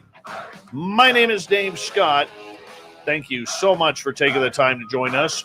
Really do appreciate earning your listening ears. Want to remind you that if you missed portions of this show or others, check out our free archives by going to youtube.com/Spaced Out Radio. Just do me the favor, hit that subscribe button. Our website is spacedoutradio.com, where we have a plethora of features for you, including rocking out to Bumblefoot and reading up on Captain Shirk's SOR Newswire. Follow us on Twitter at Spaced Out Radio and on Instagram at Spaced Out Radio Show. We continue on with Lon Strickler tonight.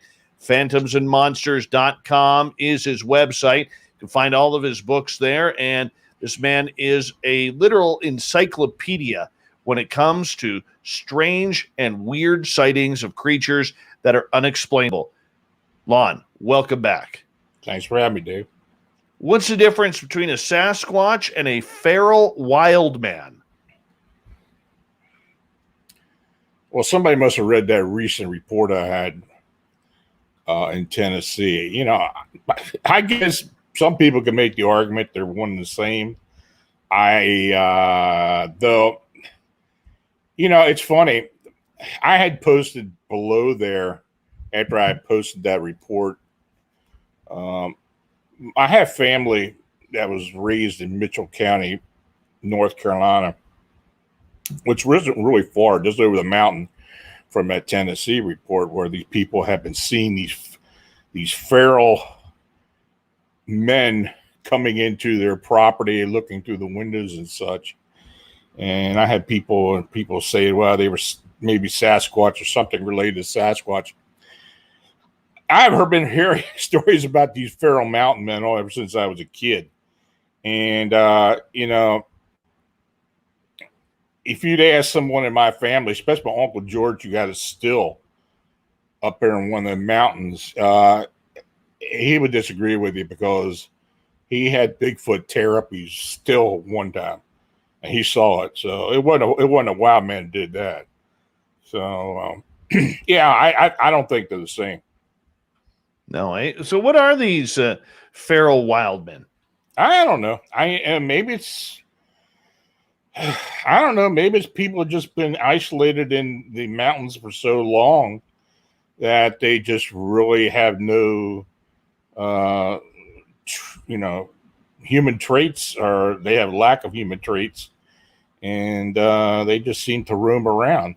But I have heard a lot of stories over the years. I mean, like I said, that Smoky Mountain area in particular, on both sides of in Tennessee and North Carolina, I've heard a lot of stories over the years. But nobody can really explain. Some say, well, they're part of families or inbred or all that. I don't know if that's truth or not. But, I don't know. But some of the stories are pretty damn interesting. I know that. Are we sure it isn't just wayward humans who hated society and went off into the forest? Sure, could have been. Yeah, I believe that could be. You hear stories about people that just cut themselves off from society and live on the fringes. And that may very well be it. All right, I got to get to this one here because this one, I remember talking to Jody Cook about it from the North American Dogman Project, and this was about these dogmen type creatures that are being seen in war zones, and you have a report on that recently. They are seen in war zones on occasion. Though there have been very few of them, I think. Maybe a misidentification, but there have been some.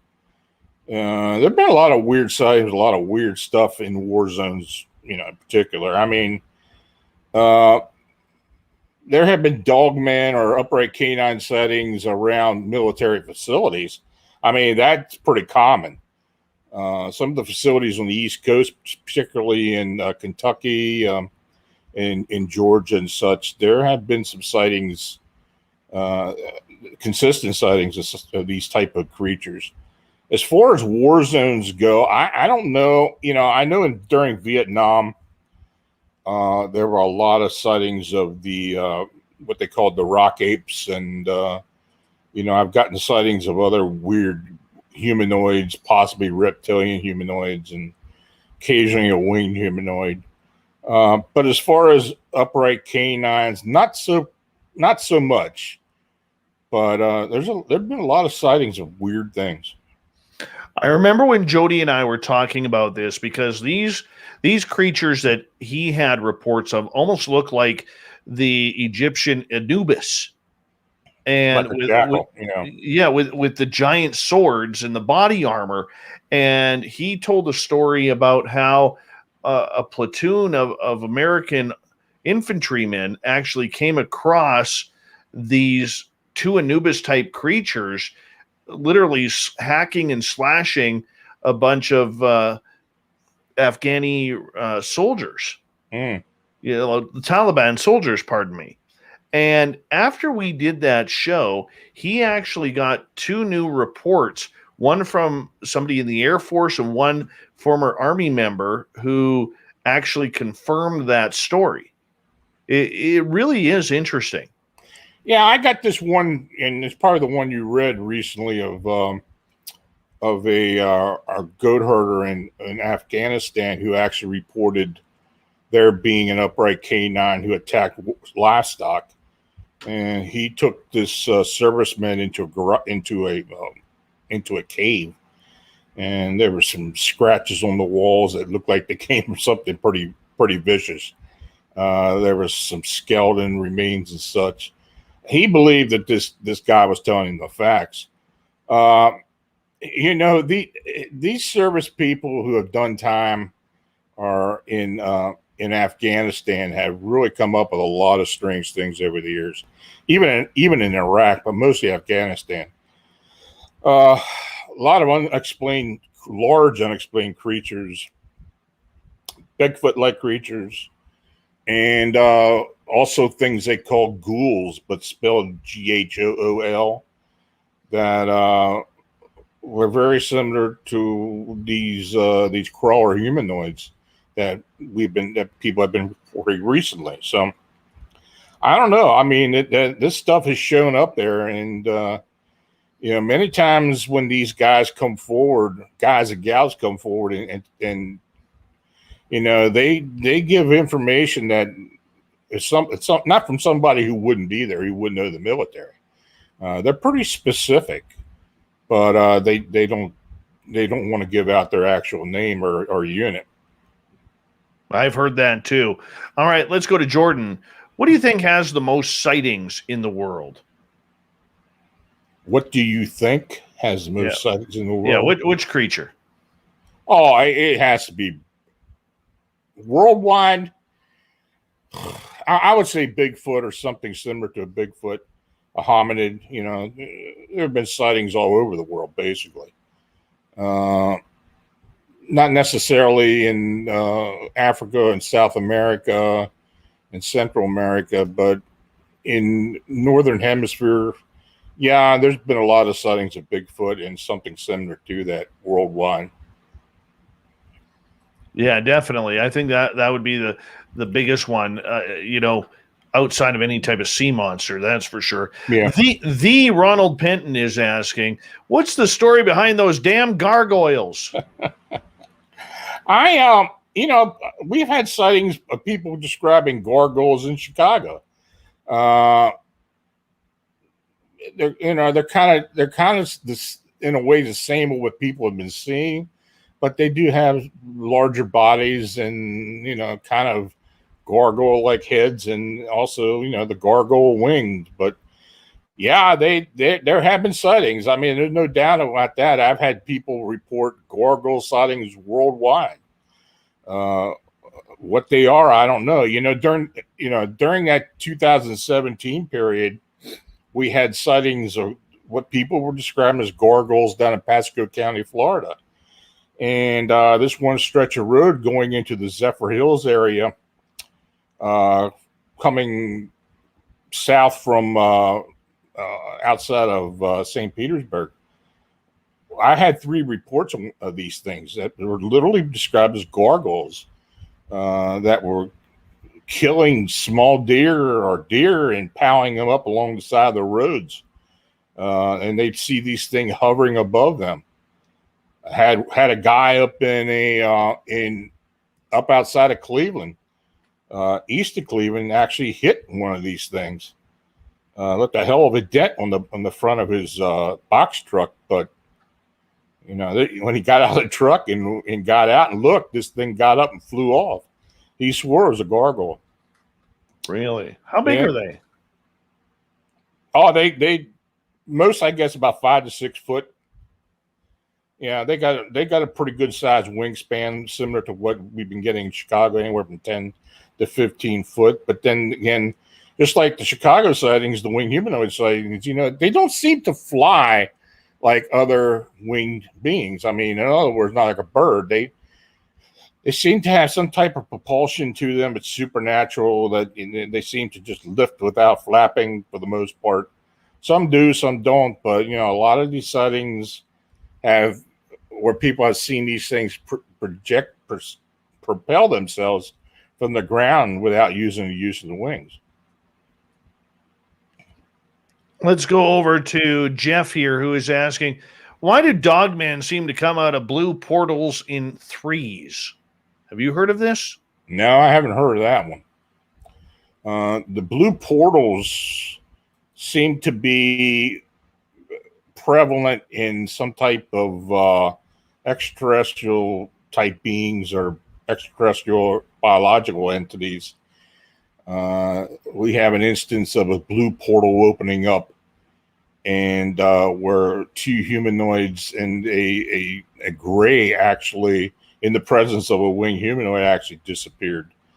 I've been working with a gentleman by the name of David Eckhart for years, and he talks about the blue portals kind of opening up and these beings coming in and out through the blue portals. It seems to be something specific about a blue portal. Now, as far as dogman or upright canines, no, I don't know anything about that. We've had some instances where people would have an upright canine just literally appear like it came out of a portal, but there was no blue collar or anything like that. It just seemed to, manifest itself. So I don't know anything about that. All right, let's move on here. I believe we have more questions coming from our audience. But while we're waiting for those, oh, yeah, here's one from Sass Quatch. Lon, what about giants? Do you have any recent reports on giants? No, I don't. That's one area where I know some people have looked into it. I don't seem to be getting any reports about that. I know there are a lot of claims about bodies being found or, skeletal remains and such. I haven't really seen the evidence that proves that. There's been TV shows about these so-called giants or, ancient beings, ancient humans, or ancient entities that were giants. People talk about the Nephilim and stuff like that. I don't know where there's real tangible proof of that other than legend at this point. There does seem to be some interest in it, but the only giants that I have seen as far as any type of evidence are the Incan mummy giants, or the Peruvian giants, they call them. That they're not. I guess their average height is like 7 to 8 foot. So, but that's the extent of it. I don't know if it's a genetic thing or anything to do with a specific race of people, but that's, to me, is about the extent of it. Lon, let me just see here. Where are we here? All right, let's get to this question from Jennifer. Have you ever seen a chupacabra? If so, what was its features? Was it dog or wolf-like?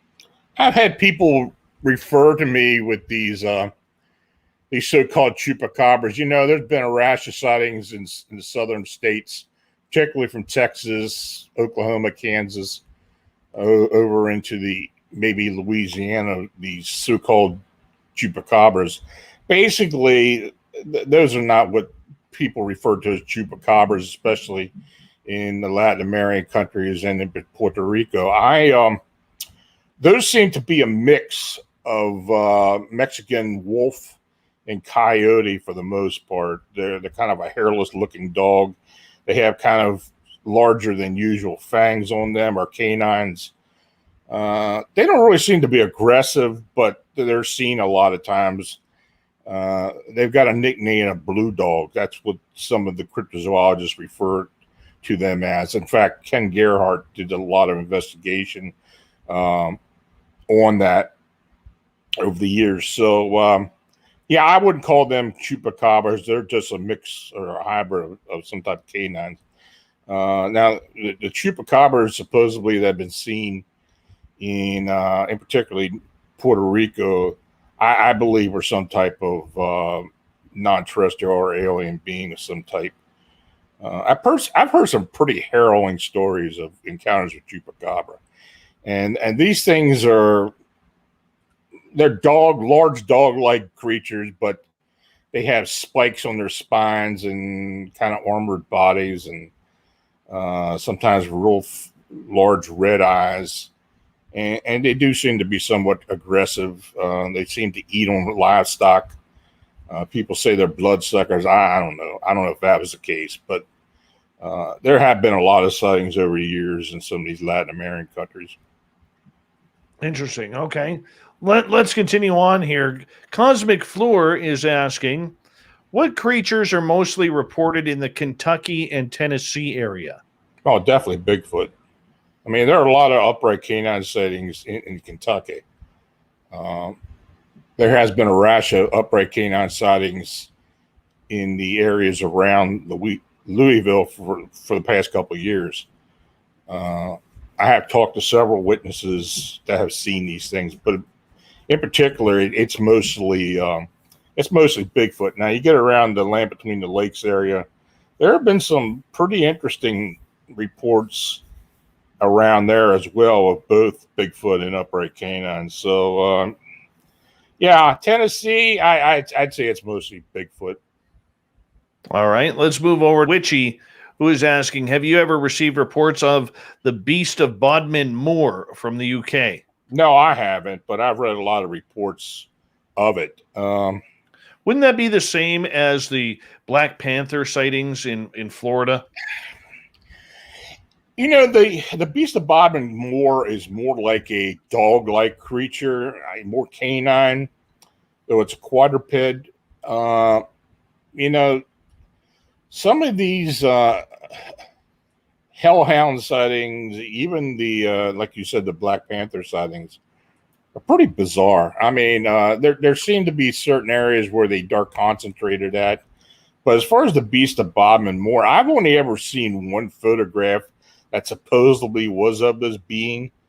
I've talked to many of the researchers in the UK about this and others, and they seem to think it's maybe a misidentification for the most part, but they're not really sure.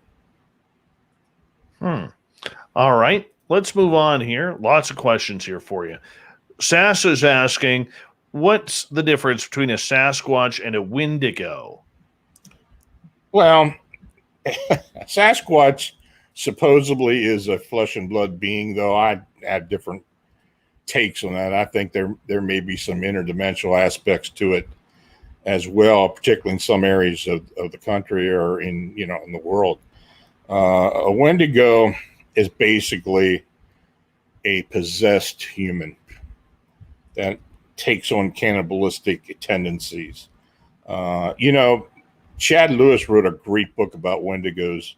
I had him on the show several months ago, and he really got deep into the lore of it and what they are. And they're not necessarily what a lot of people think they are. People think the Wendigo is some type of, cannibalistic type pale humanoid being that is transformed from a human or transformed from a spirit or something like that. Many of the historical reports of Wendigos have been people that have been supposedly possessed or have had some type of mental issue to where they turn into a cannibal. Pleasant. Yeah. Very pleasant. That's not even fun. Bama is asking, what about mud fossil? You claim to get DNA out of a stone? I have no idea what that is. Me either.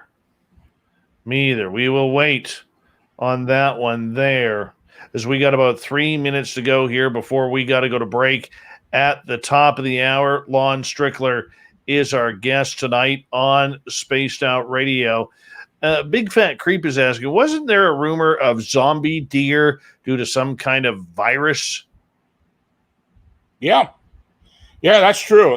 There seems to be a virus that affects a lot of the deer populations in the United States and Canada, where they either lose hair, they form all kinds of weird tumors, and they just seem to wander around. I mean, I have seen a few pictures of these things. I don't know offhand what the virus is, but there definitely is something out there that, and people do call them zombie deer because, it eventually kills them. I really don't think there's a cure for it.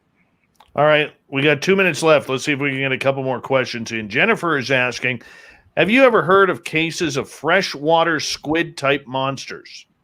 There's a lot of legends. The Kraken is one that comes to mind. People have talked about these large squid that have been seen, particularly in the Baja, in the Sea of Cortez. There's been a lot of sightings, supposedly, of these large freshwater squid. Or, I mean, those would be saltwater squid, of course. Freshwater squid, the only freshwater squid or octopi that I know of, or what has been seen and caught actually in the Oklahoma River, and that I have seen those. They're small though; they're not huge. I mean, but people have been getting some type of squid or octopus type creatures. They've been catching them in that river. Now, I've talked to Jack Carey about that, who's an investigator I work with. And he acknowledges it. In fact, he sent me a picture of one of them that a friend of his caught. So, there are freshwater squid out there. But, I mean, they're more octopi than squid. As far as huge squid getting into the fresh water and possibly either getting into having some type of ability to go from salt to fresh. I don't know if that's true or not. Well, we're soon going to find out. Quickly here, we got 40 seconds. Grandmaster is asking about walking noodles from California. I've never heard that term before. I don't know, but it's making me hungry. I'm going to tell you that right now. Very, very hungry. We have Lon Strickler for another 30 minutes on Spaced Out Radio, where we will continue talking about weird, strange monsters and cryptids. Of course, you can find all of Lon's reports at phantomsandmonsters.com, which I highly suggest you check out his blog.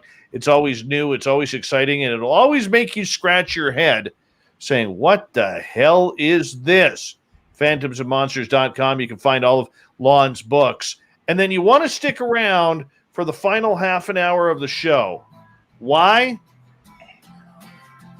I'm going to get really, really pissed off with the New York Post and their dislike of you who follow the UFO story. We'll be back.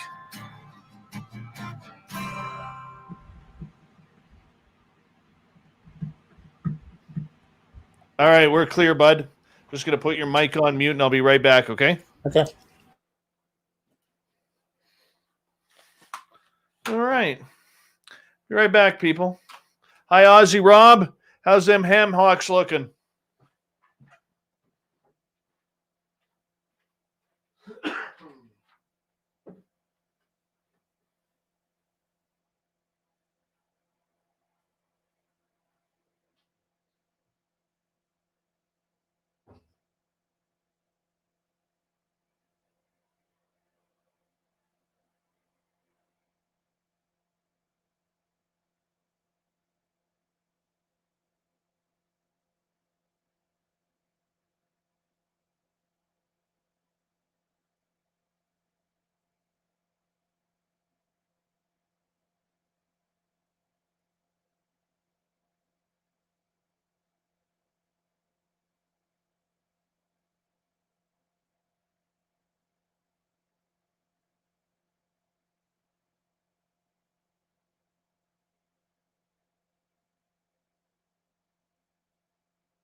High quality ham hock there, Rob. Way to go, Aussie Rob. Hey there, Grantavius. How you doing? Good evening to you. Well, let's see. Who else? Anybody else new come in? Maybe on TV? Magnus, thank you for another super chat. I appreciate that, man. Maybe on TV?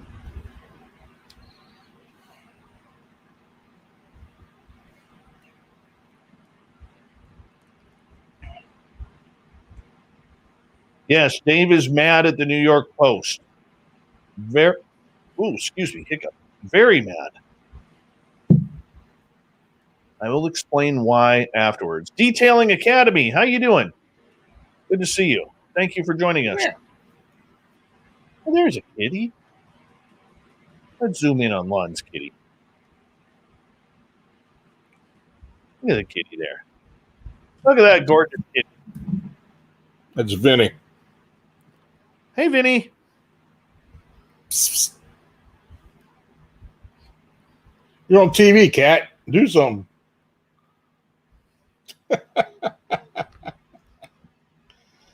He makes an appearance occasionally. Very nice. We love it. We love it.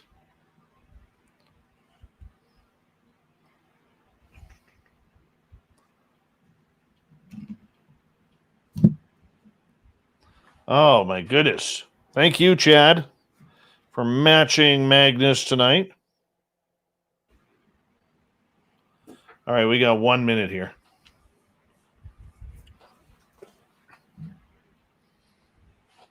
Vinny's getting a lot of compliments in the chat room. Everybody likes Vinny. He shows up for my show occasionally, not like he used to, but he does.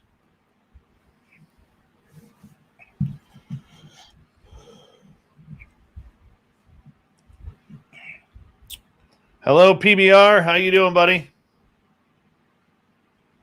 there anything you do like, PBR?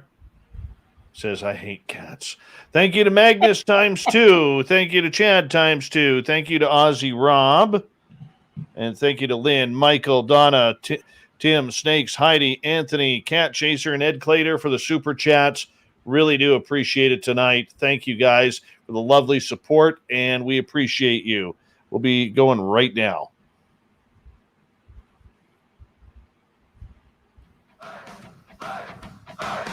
Would you like to connect with us? Head to spacedoutradio.com for all your latest show info. Now, back to Dave Scott and SOR. Third and final hour of Spaced Out Radio is underway tonight. My name is Dave Scott. Thank you so much for taking the time to join us. We really do appreciate earning your listening ears wherever you are on this beautiful planet we call Earth.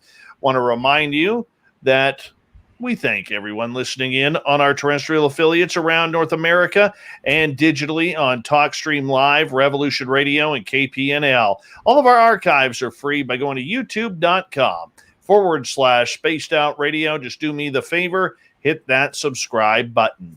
The Desert Clam has set the password for tonight in the SOR Space Travelers Club. Flummadiddle. Flummadiddle is your password. Use it wisely, space travelers, as the Clam sets the password each and every night right here on Spaced Out Radio.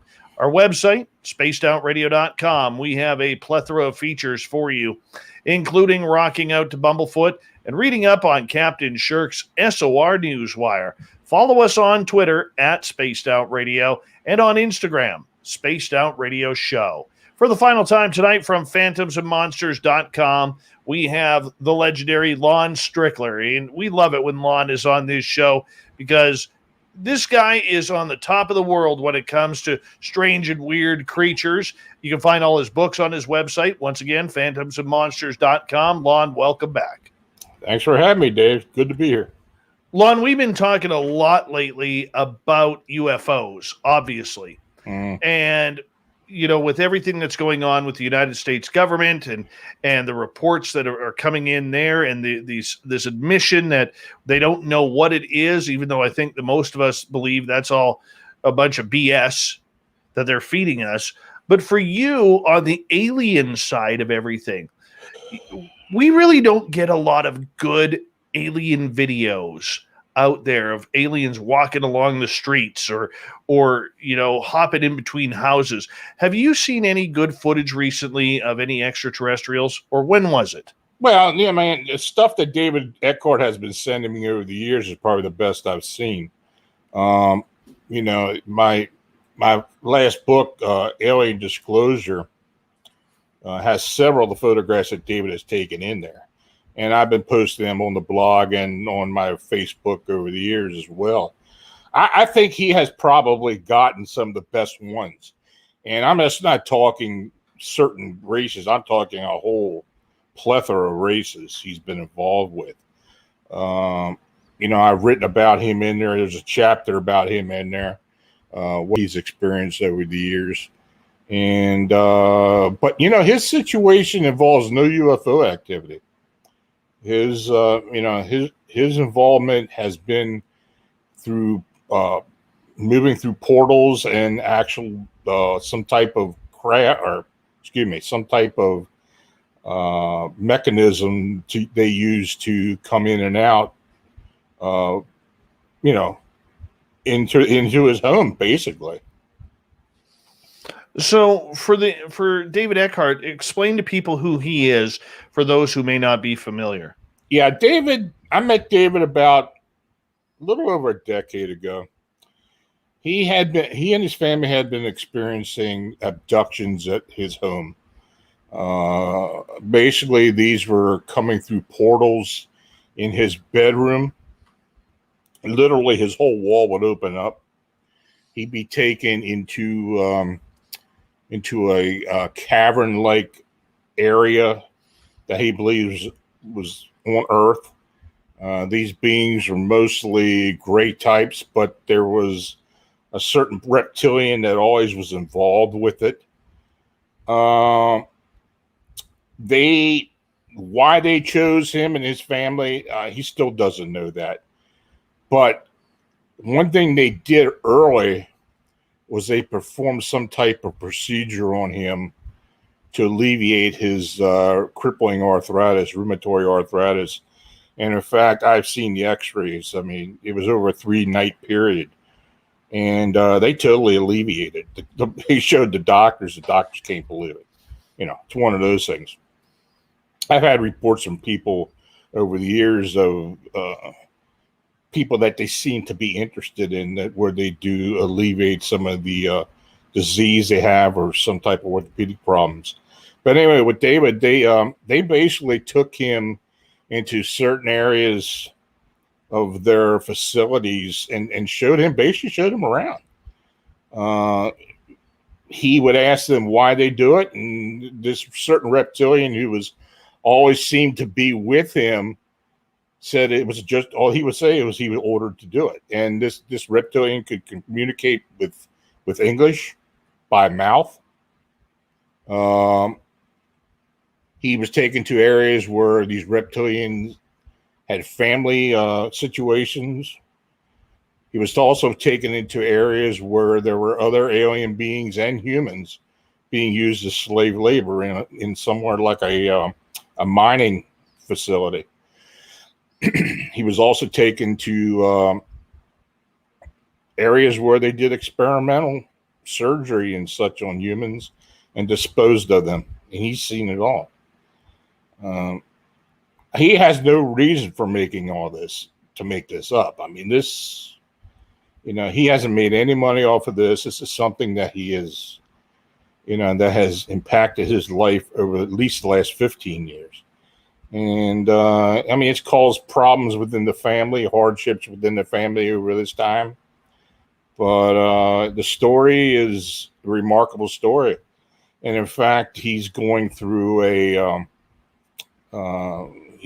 there's a film crew who's actually working with him now, and an investigative group, couple investigative groups that are part of this. So maybe one day his story will come out on film.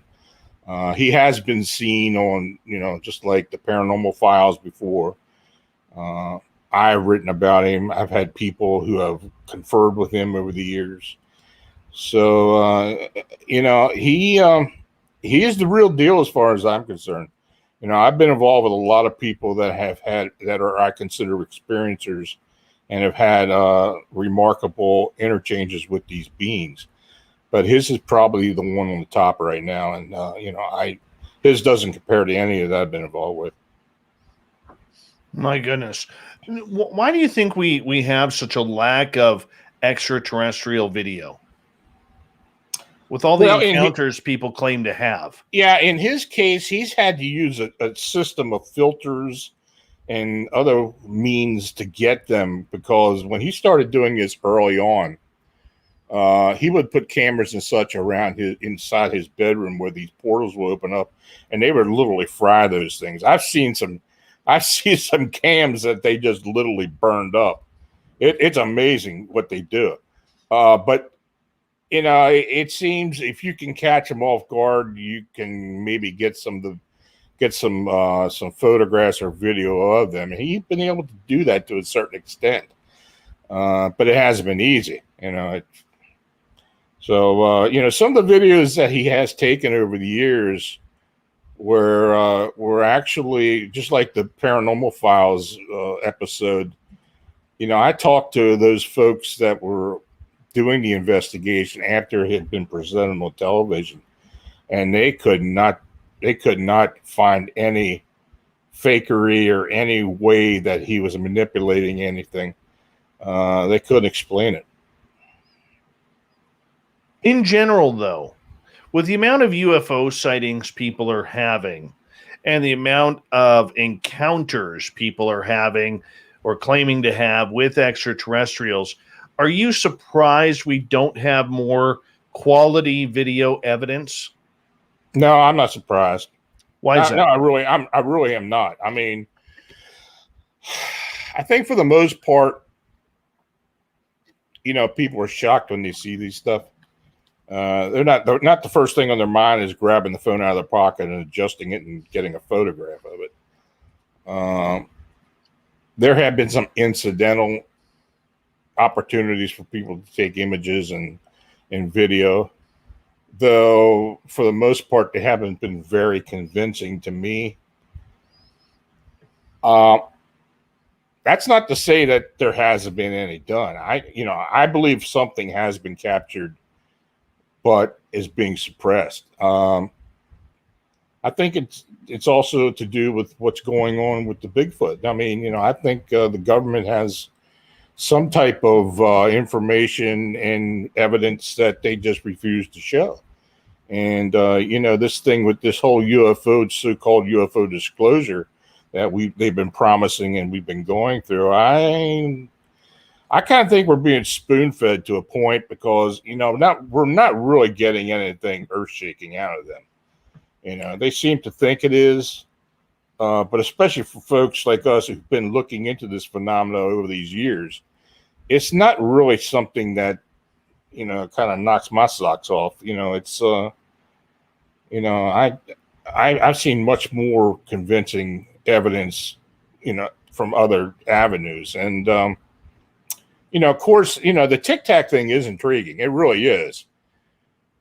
But, there's got to be much more that they could show other than that. I get that, and I can appreciate that. But, everybody has video cameras these days, or almost everybody has video cameras around their house for security cameras, or with children now, especially toddlers and babies.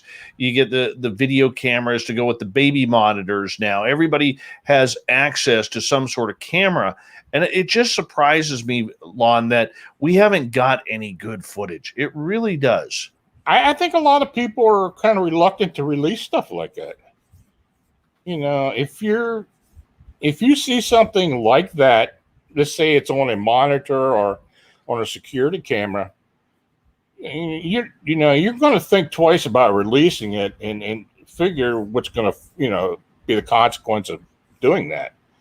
I think there have been a lot of horror stories over the years that people kind of think twice and can't handle the ridicule. And, I believe there's a lot of good stuff that is available out there, but it just hasn't been released for public consumption. I get that. I don't know. Let's talk a little bit about UFOs, because in the next half hour, I'm going to be talking about a recent op-ed piece that came out this past weekend from the New York Post that I'm going to be honest with you. I'm going to be pretty hard on it. Going to be pretty hard on it. With what we are seeing with the UFOs and the government and that very extremely tame DNI report. Mm-hmm. What's your thoughts on everything that's going on right now? I think it's a lot of the same. I mean, I'm not really, I have been really impressed with it.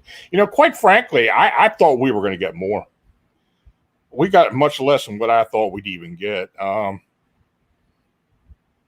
have talked to a lot of people that are involved in a lot of this stuff and some connections with some of the sightings that involve government and military. And I'm just not seeing some of the things that I believe should be released. I mean, or that's much more convincing. I think many people want to believe that UFO activity is alien associated.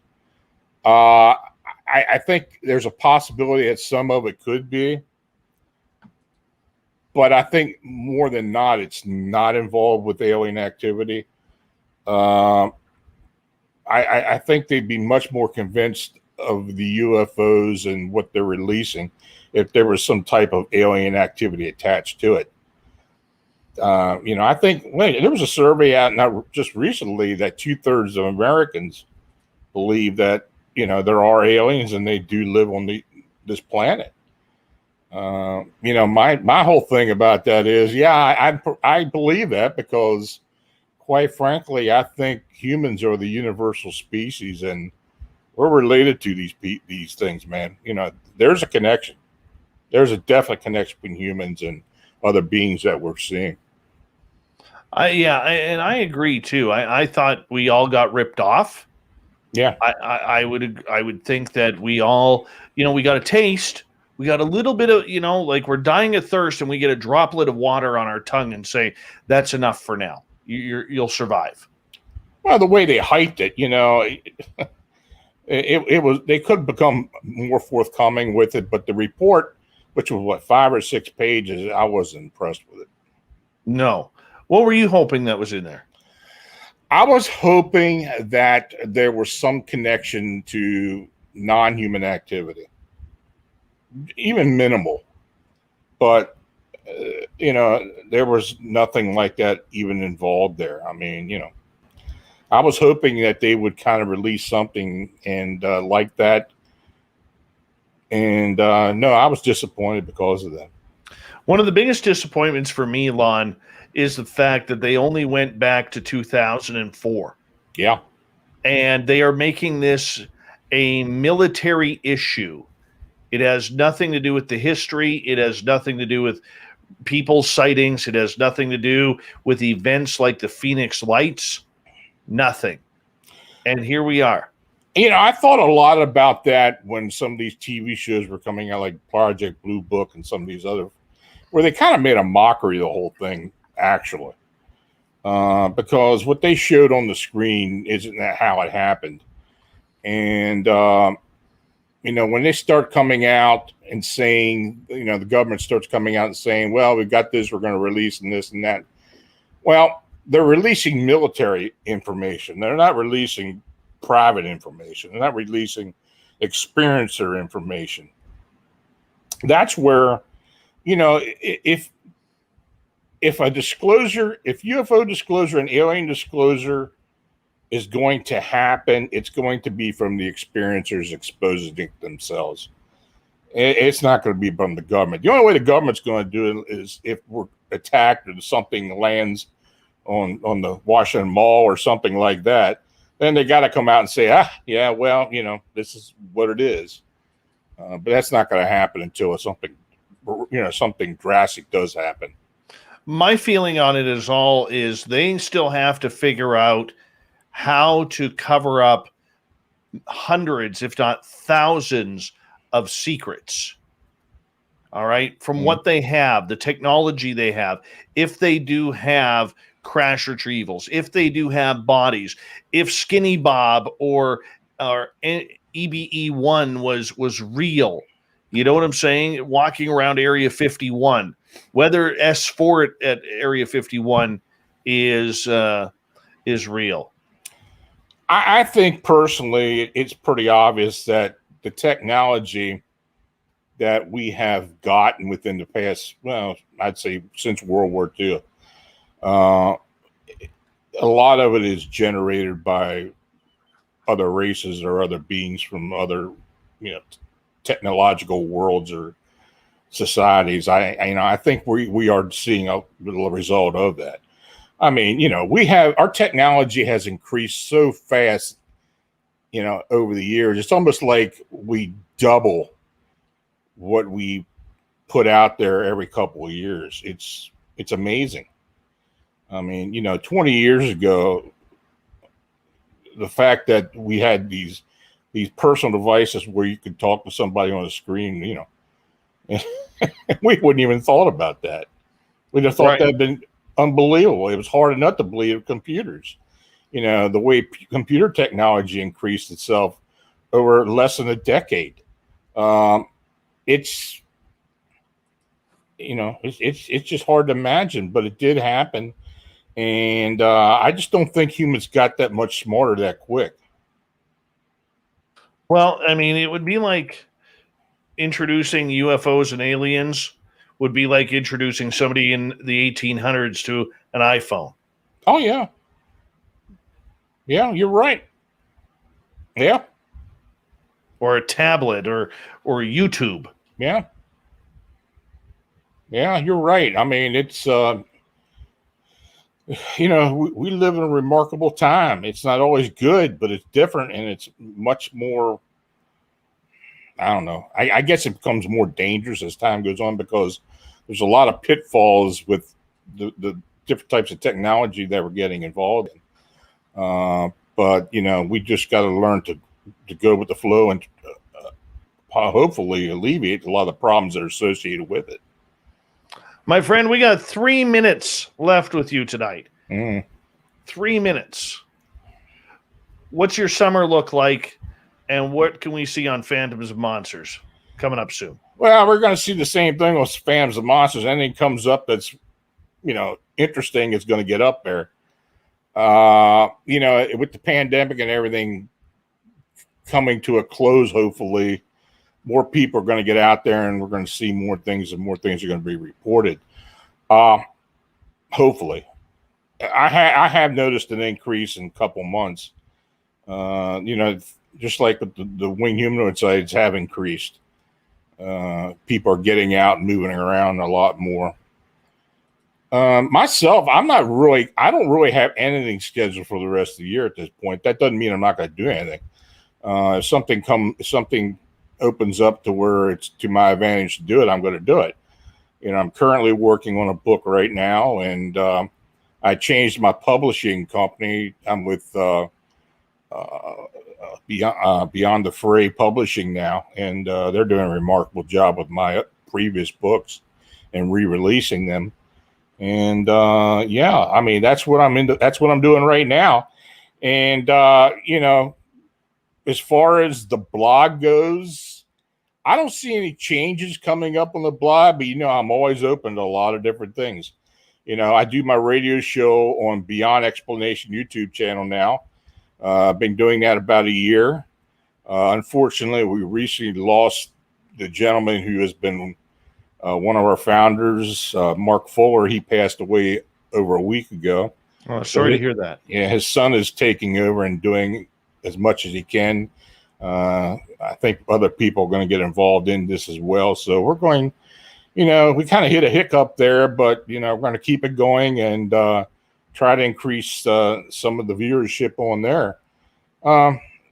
We got I'm always open for a lot of different things. I'm always grateful to the people who, who take the time and trust me and the people I work with to report sightings and, kind of put it in our hands to put it out to the public. I'm always grateful for that. Well, we're always grateful to you, my friend, when you come on this show on Spaced Out Radio. It's always a pleasure to chat with you, Lon. It really is. I mean, you are literally one of the best guys out there, and you're very open. You're very candid and honest with your information. I know there's always a bunch of critics out there, but I'm telling you, man, I think you're one of the best going, and you deserve all the accolades you get. Well, I appreciate that, Dave, and I really enjoy coming on with you. I appreciate that too, my friend. Phantomsandmonsters.com is Lon's website. You can find all his books on his website as well. And coming up next, I tell you, I'm feeling a little anger right now, and it's directed at the New York Post. It's about UFOs. We'll get into it when we come back on Spaced Out Radio. Stay tuned.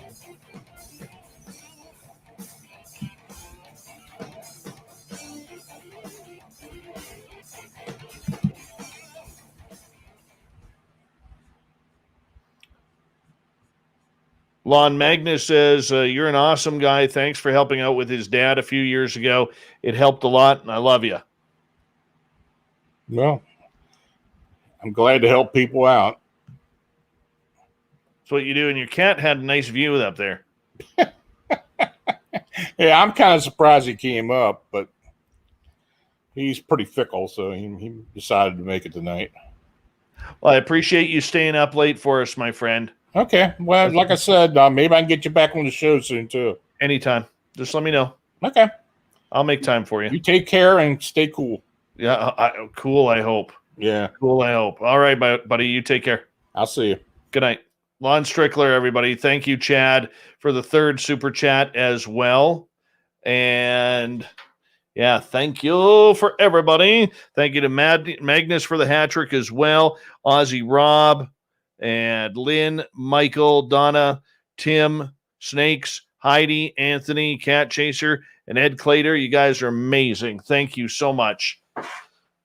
Oh, I'm pumped up for this. I am pumped up. Very, very pumped up. I know Nicole Sackich is listening, so I got to make sure I do this properly, because Lord knows, I know she's probably going to share it. All right. Does the hair look good for this one? Oh. Well, you know what? It doesn't. So that means I got to put in some Mighty Moose beard oil. Yes, I do. I'm using the Winter Blend, my favorite, because I could use some winterizing around here right now. Just drop it in your hand like so. Gary the Dutchman, going to give you a good deal. Go to mightymoosebeard.com. And then you can just massage it in. That's it. Just massage it in. And, oh, I got a spider on my desk. How you doing, buddy? No, go the other way. There you are. No, not on the board. Not on the board. No, he doesn't want to go up there. He's on my board. Anyways, go see Gary the Dutchman. It's all in Canadian money. You're going to get a deal. It's a real rarity in this world. You're actually going to get a deal from a Dutchman. All you need to do is use promo code SOR 2019. And Gary the Dutchman's going to say, damn it, I got to give this person a deal. I'm Dutch. I don't give deals.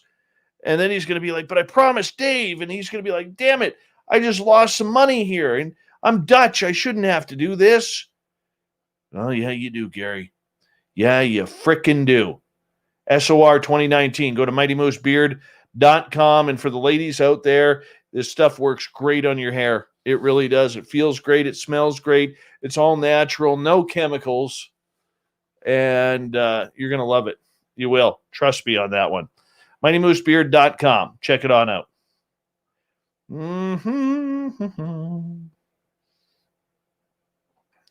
See, VPXM, you know what I'm talking about. PBR, you wish you had hair like Nick Pope. You really do. You want a Brillo pad just so you could scrub your frying pan just by going like this. What do I think about Cosmic Hoax? I think it's crap. I think it's crap. He might be a Flying Dutchman. Maybe. I made PBR laugh. Jeff Iarchik, I never deleted your comment. Where did you send that stuff to?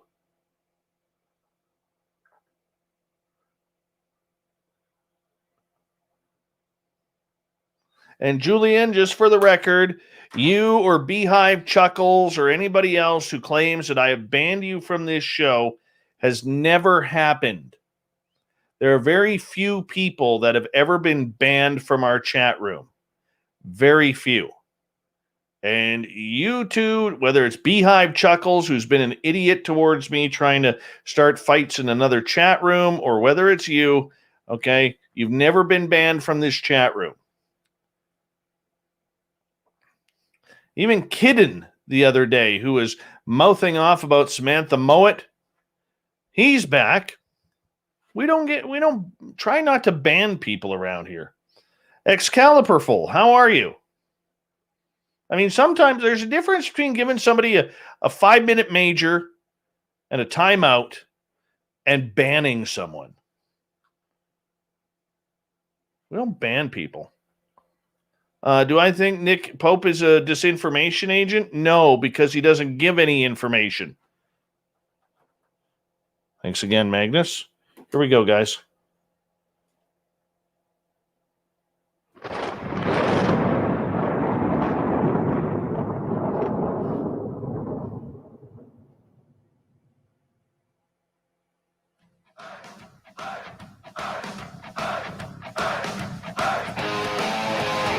We rounded third. We're heading for home tonight on Spaced Out Radio. My name is Dave Scott. Thank you so much for joining us. Really do appreciate earning your listening ears. Want to remind you that if you've missed most of this show or others, check out our free archives by going to youtube.com/Spaced Out Radio. Just do me the favor, hit that subscribe button. Our website is spacedoutradio.com, where we have a plethora of features for you, including rocking out to Bumblefoot and reading up on Captain Shirk's SOR Newswire. Follow us on Twitter at Spaced Out Radio and on Instagram, Spaced Out Radio Show. Speaking of the news,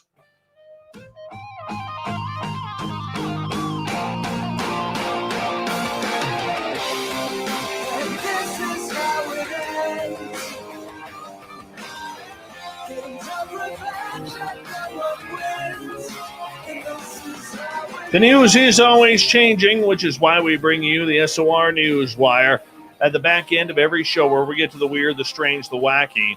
Sometimes the unbelievable. Look, I'm going to read you this op-ed that came out of the New York the New York Post today.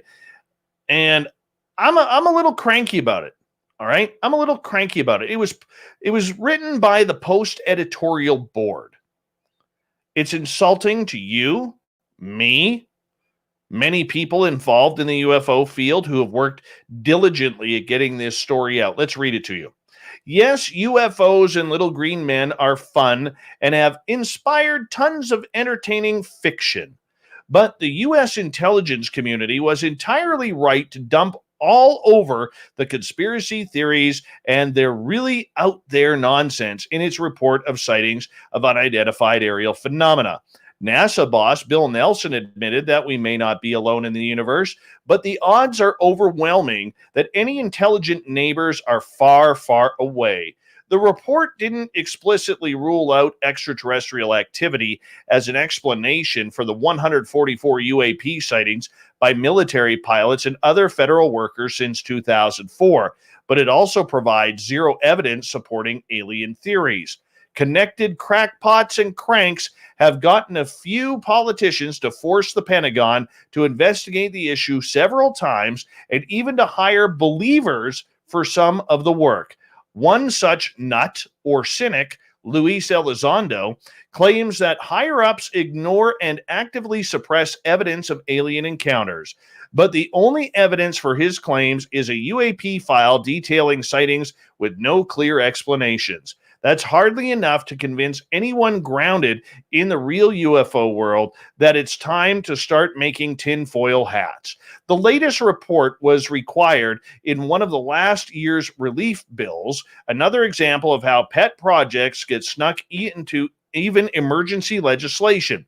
It looks at cases like the Tic Tac incident in 2004, when a Navy pilot reported a giant breath mint-shaped craft flying at a high speed with no visible means of propulsion, as well as a series of strange intrusions involving 9 Navy warships in the Pacific in July 2019, some caught on video.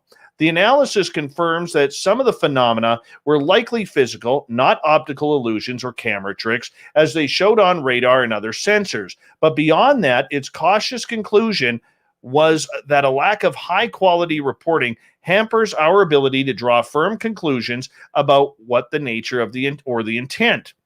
That still leaves them all as nearly certainly 1, airborne clutter, 2, natural atmospheric phenomena, 3, output from government or industrial programs, 4, drones, foreign surveillance craft, or 5, some other normal thing not yet understood by science. Tellingly, of the 144 incidents, only 18 showed flight patterns outside what is typical of objects in the first 4 categories. Even most of the politicians and scientists advocating an investigation into these occurrences cite national security as their focus, not an attempt to make contact with any space neighbors.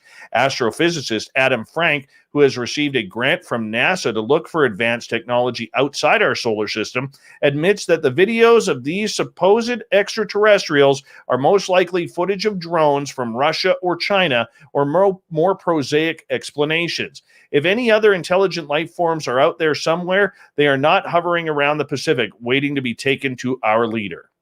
Now, the New York Post has not been very friendly to the UFO subject, and in talking to Stephen Greenstreet, who was on this show and a good friend of this show, and his great podcast that he has, he represents the New York Post. He's been trying adamantly to get the editors to take this story seriously. And he actually went on a diatribe on Twitter regarding this entire topic, about how this article, this post by the editorial board, really, really dampers any type of journalism that is being done or not done. So Old Davey, if you haven't known, is an ex-journalist. In fact, it was on July 4th, 2007, when I signed off the air for the last time at my radio station. And then, of course, in 2014, we started Spaced Out Radio. But the one thing that really grinds my gears, and I have to be polite here, is faulty journalism. Quoting what you want the story to say. Quoting what you feel the story should say. Taking your readers and giving them your insight. Now, granted, this is an op-ed. This isn't real journalism. All right? This is an op-ed from somebody who hid behind the title of post-editorial board. Now, whether you believe Luis Elizondo or not, that is your choice. But to call the guy a nut or a cynic, especially in a paragraph that you lead off with connected crackpots and cranks, really doesn't do your editorializing any justice. In fact, it's childish. It's BS journalism. It's BS writing. And taking a pot shot at a guy that you haven't even interviewed or talked to personally to see whether or not this phenomena is real, you are basing your story and your level of intelligence on this entire subject in your pea brain that you have. You're using and picking and choosing whatever suits your own narrative. That's not what this subject needs, New York Post. This subject needs quality journalism. Obviously, that's a skill above your newspaper right now. Because if you actually looked at the evidence, you looked at the high quality of scientists and government officials who have come out to talk about this story, you would understand that there is more to the phenomena than just little green men. All right? Are you questioning high intelligent pilots of the United States Navy and their intelligence? So they're smart enough to fly a $60 million aircraft, taxpayers' money paid for, but they're not smart enough to identify the difference between a garbage bag floating through the sky and an object that moves from 80,000 feet down to 50 feet above sea level in under 1 second. Please tell me what kind of high-quality garbage bag that would be. It makes no sense. Taking shots at Luis Elizondo, and look, at first I was not a fan of him. I told our listeners point blank, be skeptical. Be very skeptical. But in the conversation since then that I have had with Mr. Elizondo over the last couple of months, probably 6 months, as well as members of his team, I can firmly say that I believe he has the right direction that he is wanting to go, although he cannot tell us the majority of information that he wants due to non-disclosure agreements. As a journalist, and you should know this, New York Post, that's okay. We rely on sources to get our information. But what this article is, this op-ed piece, it reminds me of a hipster-looking person writing this who brags about how they just changed their tire of their Toyota Prius. Electric Toyota Prius. This is what it looks like. Somebody who is more interested in learning the language of the local coffee shop, because I don't speak coffee, than actually putting some of their fickle knowledge and understanding and journalism into this topic that is ripe with information. This topic is extremely ripe with information. You're choosing not to run these stories, or you're choosing of having an opinion that this is all faux pas, is lack of credibility at best. In fact, it makes you look stupid considering that the New York Times, who has a Pulitzer Prize winning journalist in Ralph Blumenthal looking into and covering this story, really gives them the heads up. Look, UFOs on a business side are a great, great invention, whether you believe the story or not, because you know why? People read the papers. They want to know. They want to believe. The numbers in the United States, due to recent polls, show that almost 2/3 of the United States men and women believe that UFOs are being seen and they are here. Now, granted, some of that may be technology, but if you look and actually paid attention, New York Post, you would understand that whether it's Mr. Elizondo, whether it's Chris Mellon, whether it's government officials, they are looking into this. Are you calling your naval generals crackpots? What about the report that has mentioned that the United States Air Force is now looking into it? You take a shot at NASA, which is usually standing for never a straight answer. Now they're looking into it. All of a sudden, the SETI Institute, which has been searching for this for decades, now admits that maybe they'll start getting some information as well. Everybody is jumping on the bandwagon because the information is coming out. The people who you are insulting, aka your readers, are people who are normal people, whether they are lawyers, whether they are trash collectors, construction workers, or work the deli at the local supermarket. Even radio hosts have had experiences that are undeniable to them. And what you also did was you slapped your reader in the face, because there are millions of people out there, New York Post, who have literally had an experience that they cannot figure out, whether it's seeing a triangle of lights in the sky or having extraterrestrial contact with a being that has literally changed their entire outlook on life and has made them very, very scared to go forward each and every day. Those are your readers. Those are the people that some smart ass at a desk who just rolls his or her eyes every time the UFO topic comes up and says, we're not doing this. We're better than this. No, you're not better than this, because your job is to report the news. That is what your journalism and your journalistic integrity is supposed to do. By calling people like Elizondo names, by not listening to Stephen Greenstreet, who promotes your paper on numerous podcasts, including his own, and is a paid employee by you, okay? All you're doing is insulting the public for no reason. For shock value, the shock value is the story. You're refusing to cover the shock value to the dismay of your readers.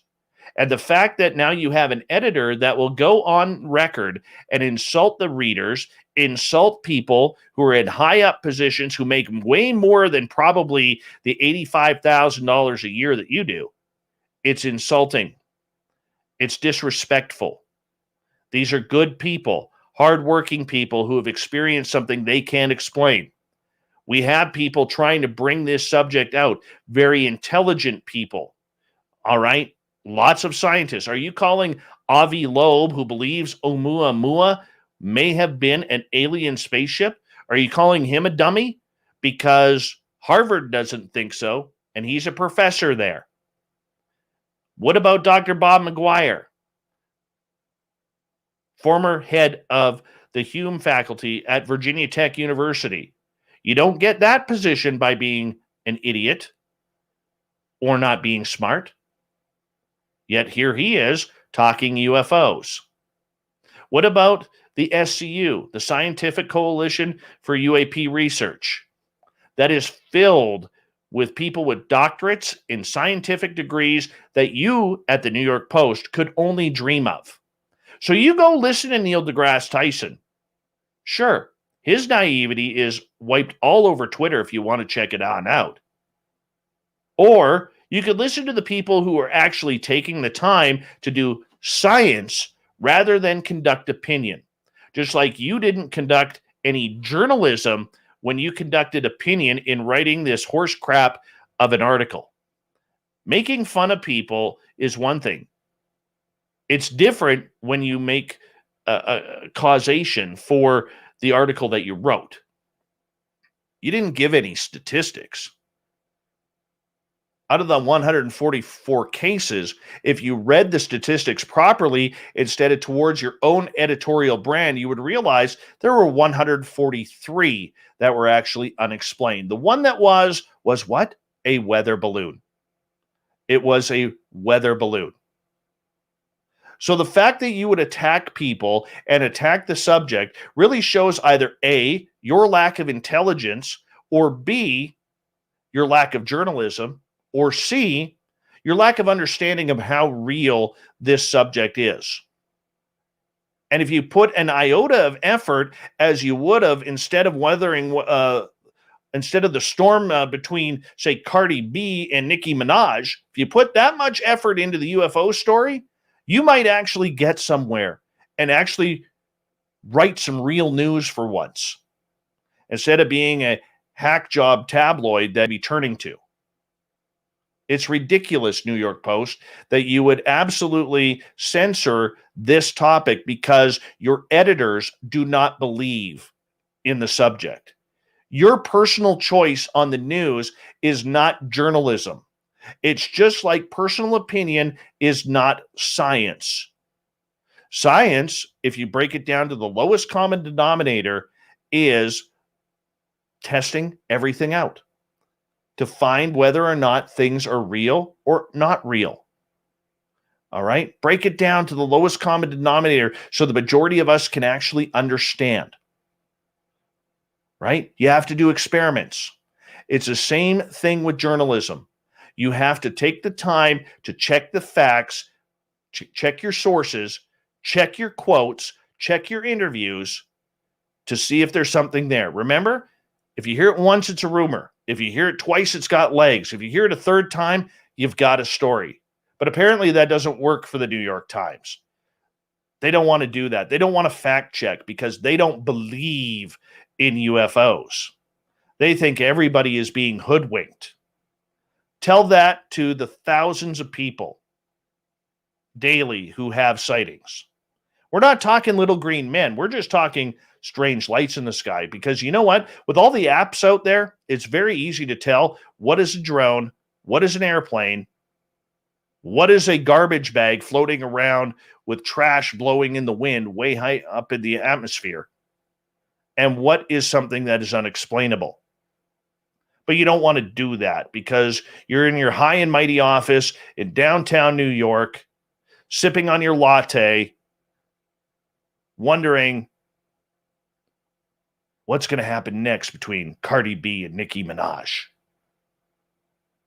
Ooh, let's get those ratings up. Free Britney. Instead of worrying about a topic that could affect every single person on this planet. You're able to write whatever you want, New York Post. You can. You can write it. That's your job. It's an op-ed piece, so it is opinionated. We'll give you that. But when you skew facts for your own benefit, rather than putting the real facts out there, it does a real detriment to your paper. It shows a lack of credibility to the New York Post paper. There are a lot bigger people looking into this than just some tinfoil hat 7-Eleven worker who works a night shift, who doesn't have a dental plan and has never made more than minimum wage. I know that's what journalism and journalists think of the UFO people because I was in the newsroom when those calls came in. I know exactly what it's like. And to put that picture on some very brilliant people and some very honest people who are having extraordinary experiences is disgusting.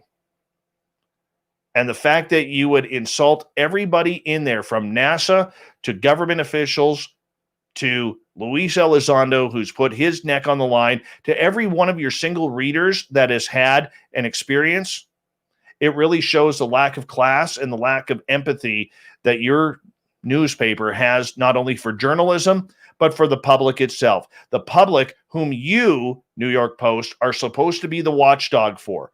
Remember calling a story down the middle? Or is that way too CNN and Fox News for you?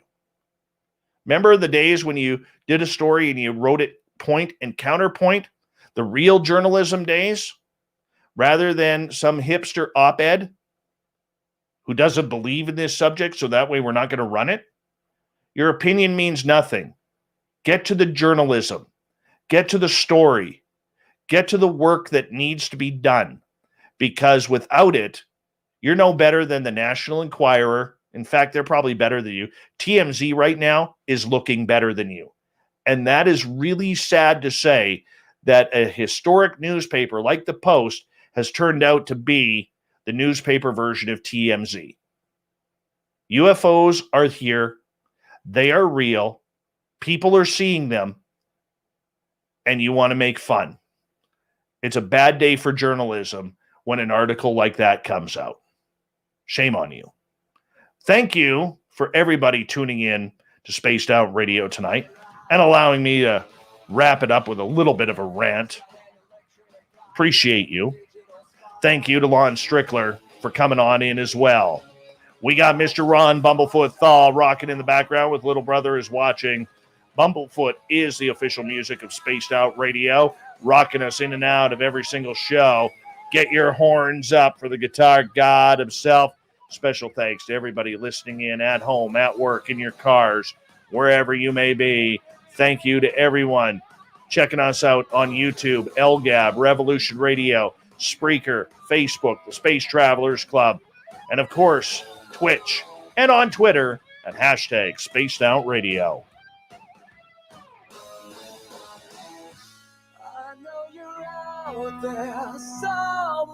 Remember, this show is copyright by Spaced Out Radio and SOR Media Ventures Limited. Thank you so much for choosing to share your evening with us, because together, my friends, We own the night, Mr. Bumblefoot. We need a favor. We need you to take us home.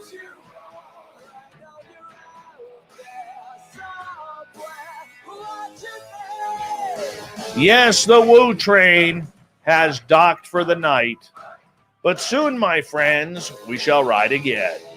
Your seats are always available. Your tickets never expire.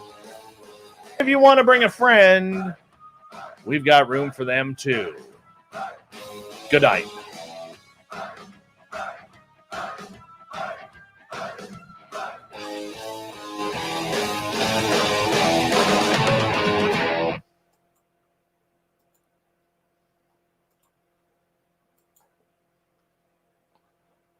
That was kind of cool.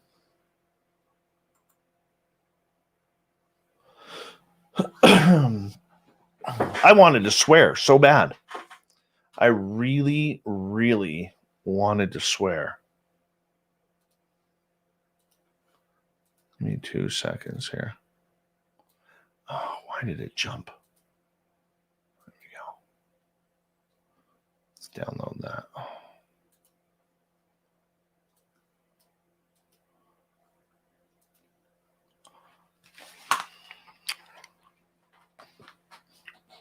I didn't get a chance to read any of your comments while I was kind of ranting there, so I'm probably just going to quickly go back here. Make sure I'm not missing anything.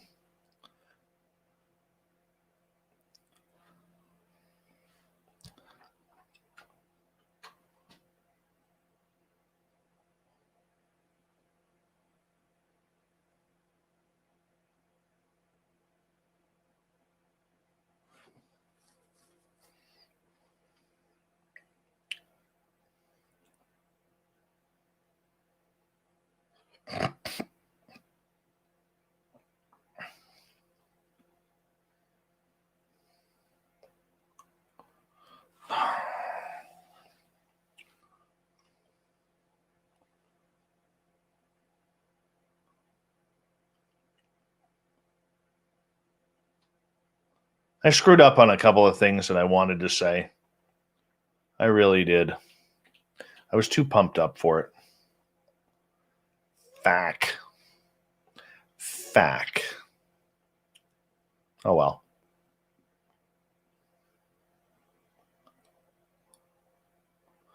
You know,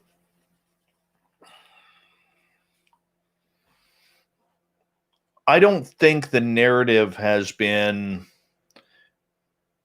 proper with the media and with the a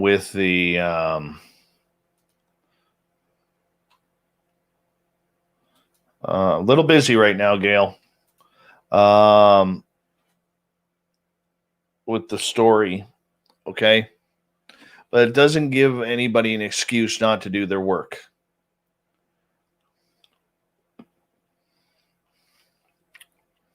All right?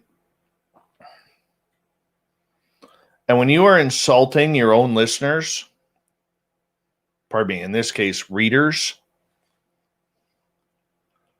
it's not cool. It's not cool. Whether you believe Elizondo is one thing. I'm on record as saying I officially believe Lou. I do. I don't have any evidence of this, but I think Lou is an experiencer. I think he has seen things that many of us would probably go into heart attack for.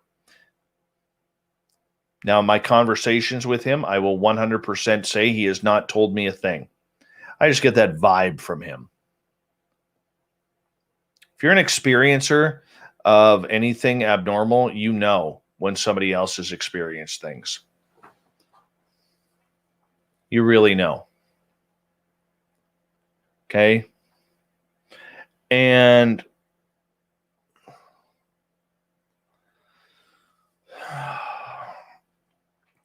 And I think that it's absolutely disgusting when a major outlet like that insults people.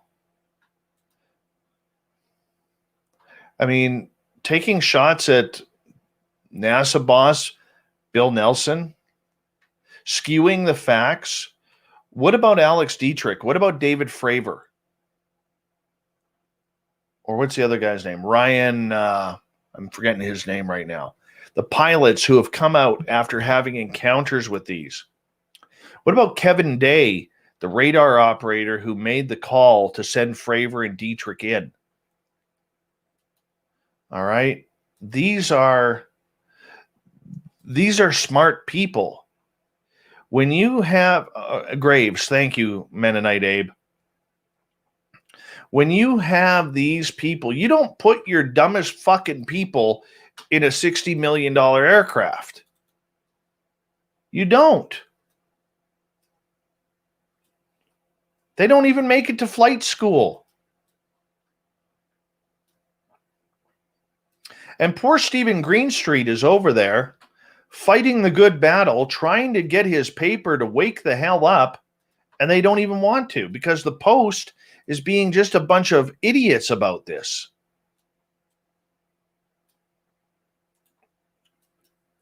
I should point out, we don't know if it's the paper or if it's just some smug hipster who doesn't want to believe in this story.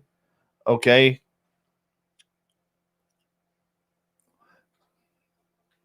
We don't know.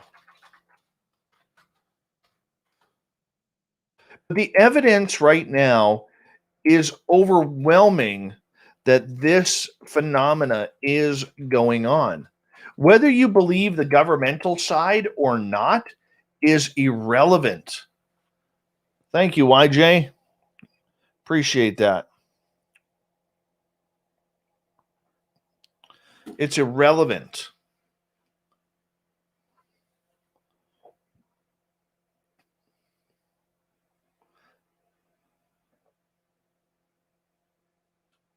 I don't know, Polar Eclipse. I don't know. Little off topic right now. Little bit. Anyways, I'm telling you, we are at a disservice here. The New York Post has a lot of readers, man. A lot of readers. And those people are now getting misinformation. Shabby. It really is shabby. Right?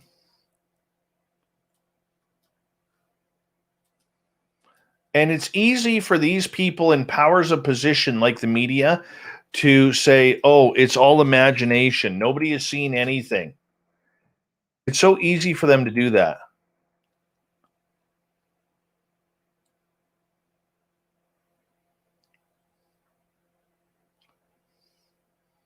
Amen, Red.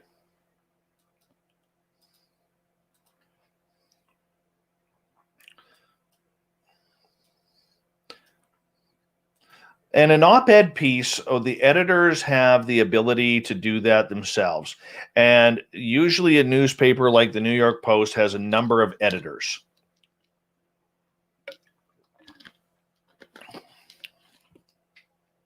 All right.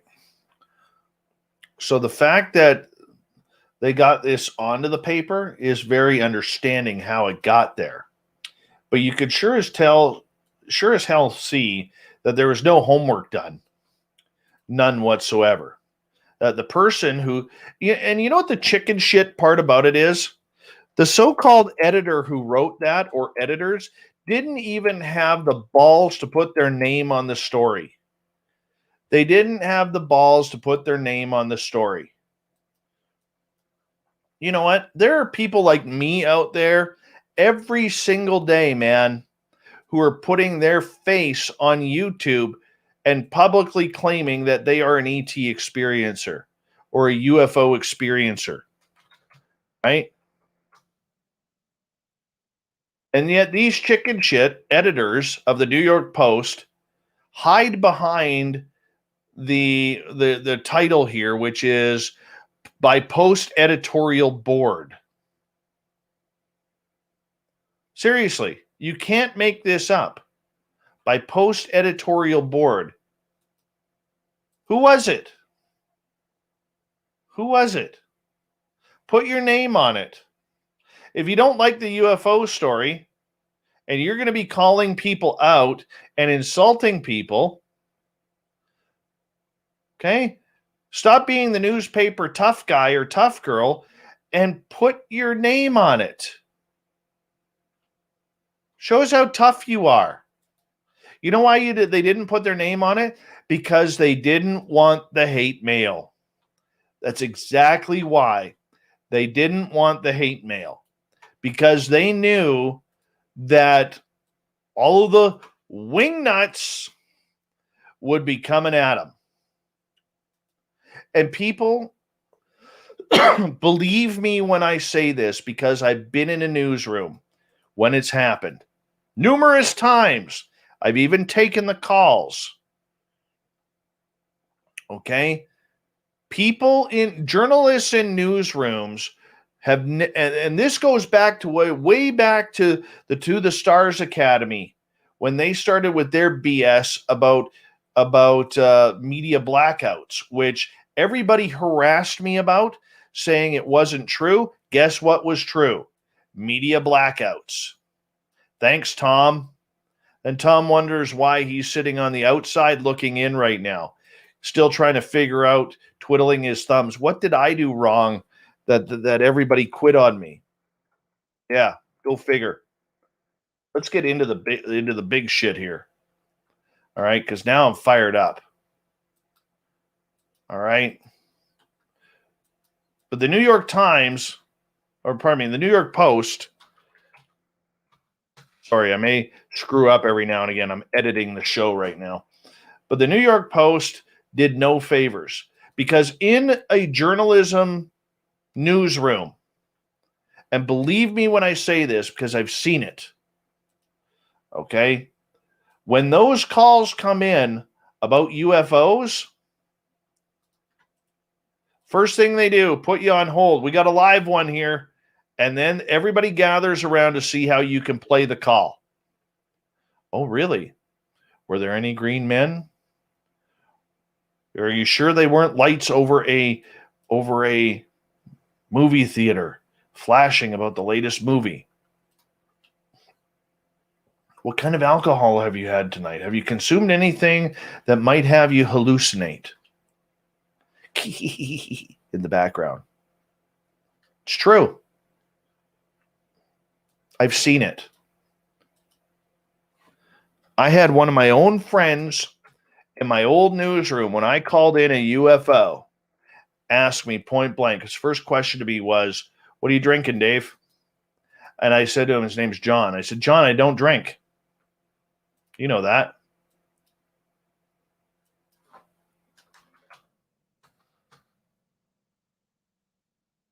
So the whole idea that this is what the newsroom thinks of UFO people. They don't look at the doctorates. They don't look at the bachelor's degrees or the master's degrees or the years and decades of research. They don't look for that.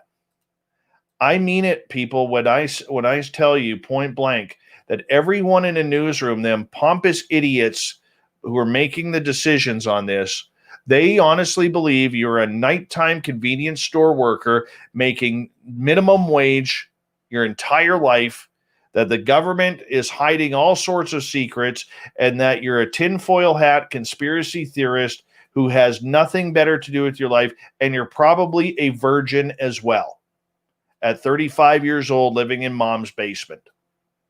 That's exactly the way they think of you.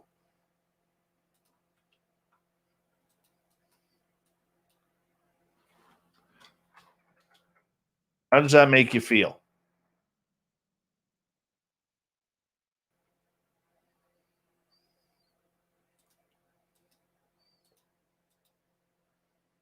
Because that's the truth.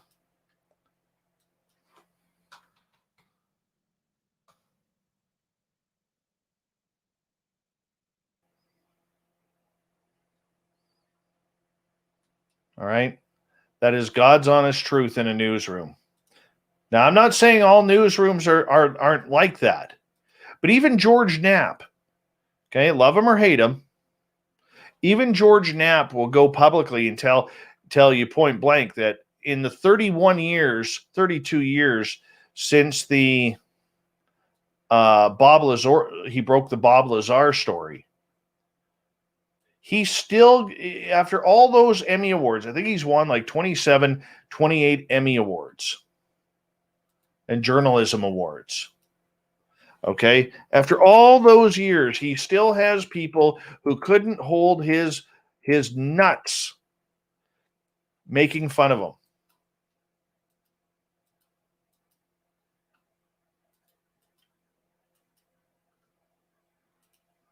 All right. They couldn't hold his nuts in a handbag.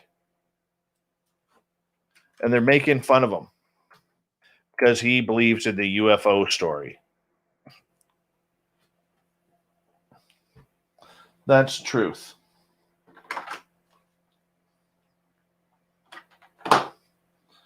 So when you have a major outlet, okay, and like I said, even if you look over to the New York Times, where Ralph Blumenthal is looking into this, he's a Pulitzer Prize winner. It's the highest honor and highest award a journalist can ever win. He's won it. Do you really think that if this story was bullshit, that Ralph Blumenthal would tag his name to it or tag his name to that 2017 New York Times article with Helene Cooper and Leslie Kean? No goddamn way he wouldn't put his name on there if this was a BS story.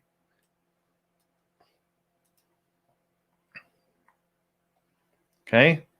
But the New York Times knows that they're going to get a lot of clickbait out of this. They know that. They know that they are going to fire and rile some people up because of it.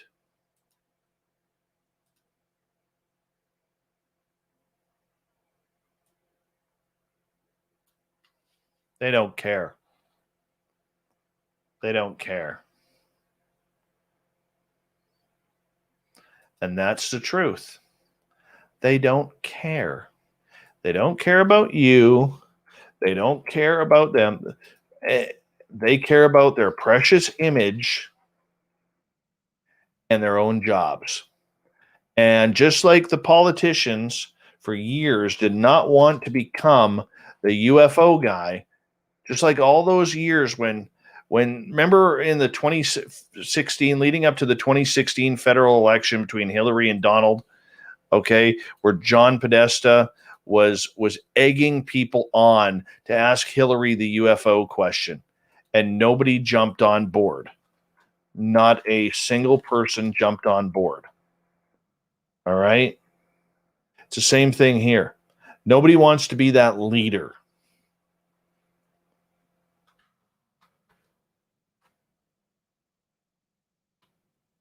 Kind of bullshit in a way. Like, have the audacity to stand up for your career. Look, I covered stories that I never wanted to cover as a journalist. I was forced to cover soccer. Nobody in their right mind should ever have to cover soccer.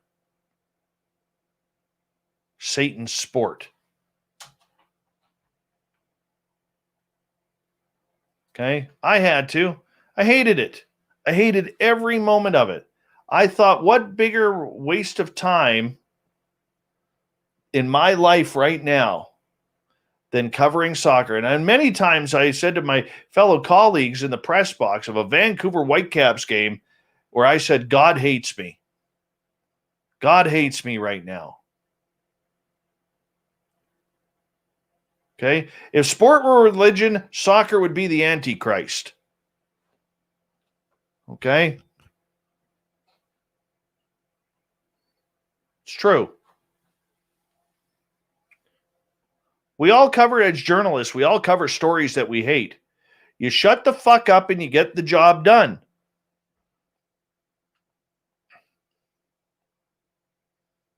Okay? You bite your lip, you get to the soccer pitch, you ask your stupid questions, and instead of laughing at them, trying to take this seriously, and then you get the hell out and file your report. You're a pro about it. Not the New York Post. Not the New York Post.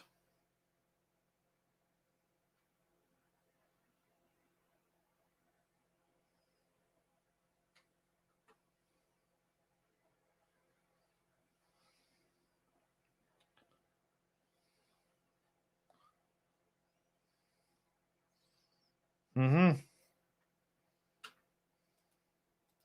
It's true. Garbage story. And I hope Elizondo and them see that.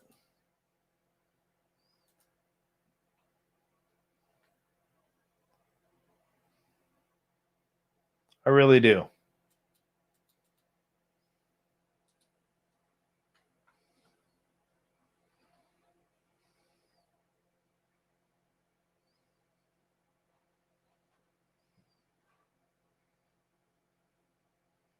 All right, I'll be right back. Whew.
Sorry about that.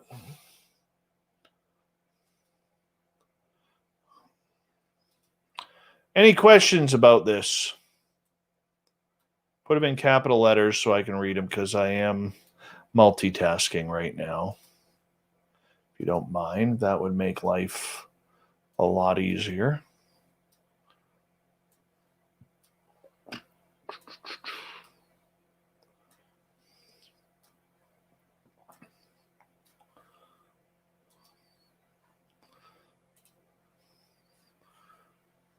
Thank you, Ed Purnell. Appreciate it. I can't be president. I'm Canadian.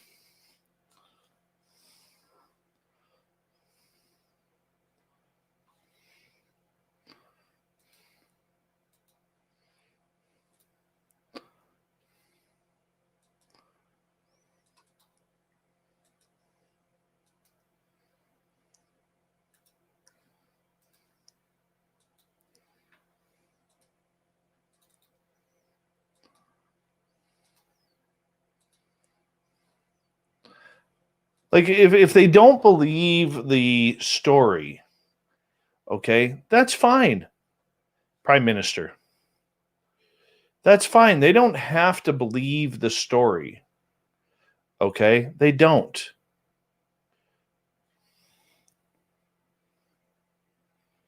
All right? Give us the reasons why you don't want to cover the story. To throw insultive conjecture out there is just garbage.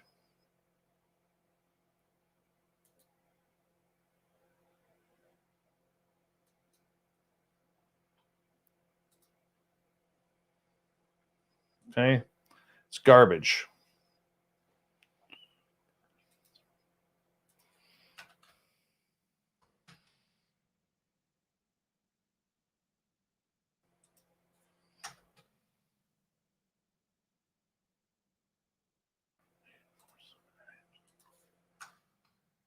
We'll get to your questions here in a second. All right. Abe, have I read the recent Australian UFO files just released? I have not had a chance to do that yet. It is on my list of to-dos. Magnus, what is my favorite song? Paradise City, Guns N' Roses. Mic drop right after that song. There is no better. Music was ruined after that song was written and recorded back in 1987. Big Fat Creep. What do you think about Corbell's recent video? I thought it was terrible. I did. I thought it was terrible. I think Jeremy has put out some very good videos, but you notice that the government and the Pentagon haven't taken that video and given it the thumbs up yet. I thought that last one was terrible. I wouldn't have released that one.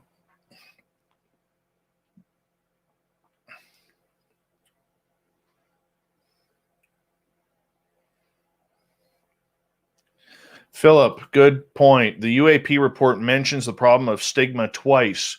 The New York Post editorial board clearly did not read the contents of the report. Exactly. Thank you for pointing that out, Philip. YJ, have you ever heard of anyone who sold out or been asked to put out disinfo? There's been a number of people.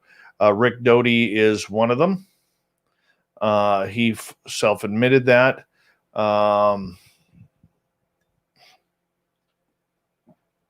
Yeah. Thoughts on Nirvana? I was never a fan.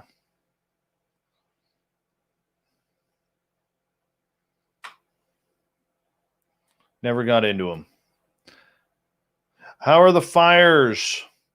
There's a big bastard way behind me here, 3 mountains over, and it looks like it's crested the mountain. So it's still, if you go as the bird flies, probably 15, 17 miles away. Right now, we're quite safe where I am. They're bringing in more helicopters. In my area here, there is approximately 8 or 9 fires going on. Big ones.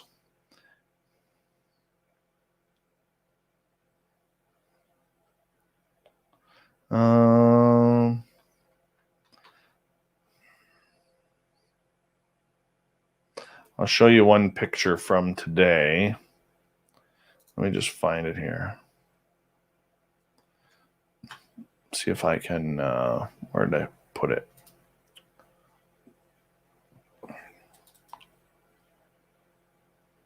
Oh, goodness, that's not what I wanted. There it is.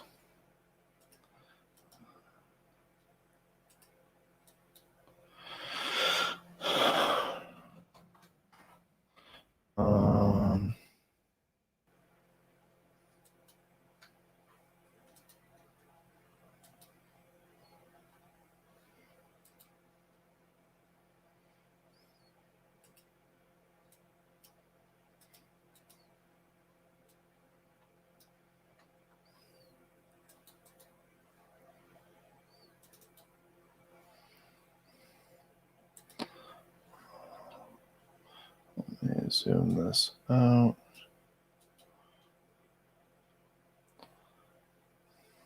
All right. This was earlier today, right before I was walking into the studio. This is from my backyard.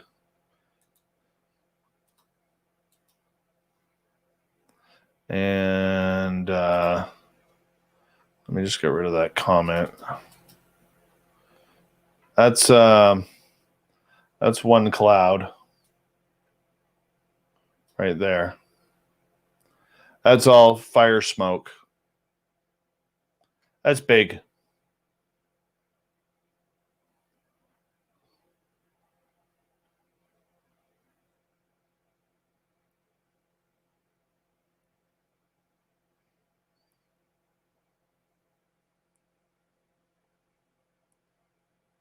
Magnus, if it makes a difference, I really like the Foo Fighters.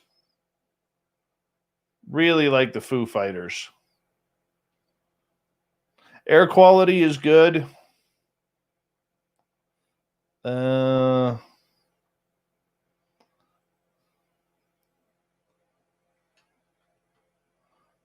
see here. That's a church right here. There's a church.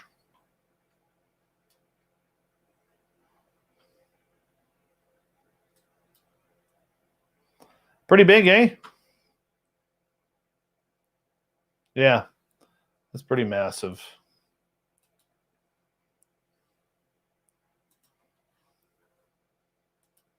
Two seconds here, guys.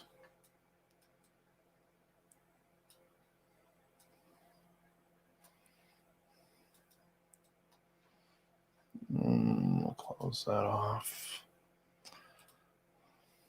Go here. Need 2 seconds.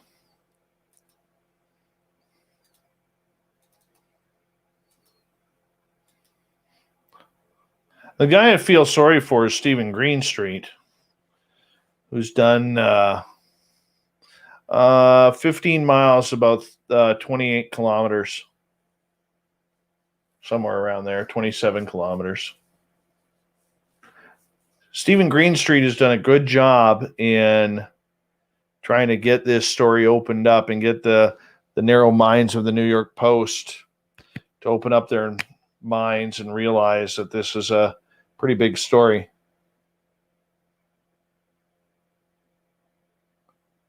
Obviously to no avail, because they're not wanting to pay attention.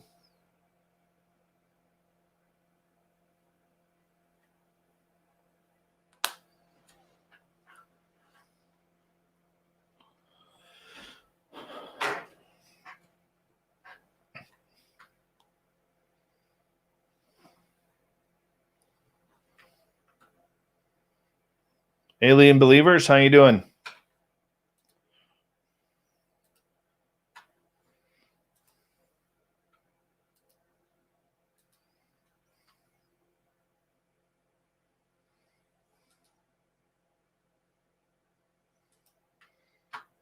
Let's see here. Where is that one? That's an Oliver.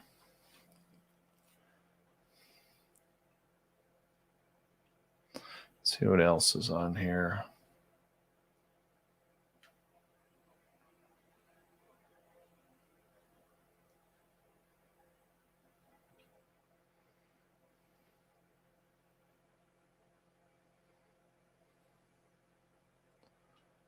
Let's see here. Trying to get an update on what's happening in my area.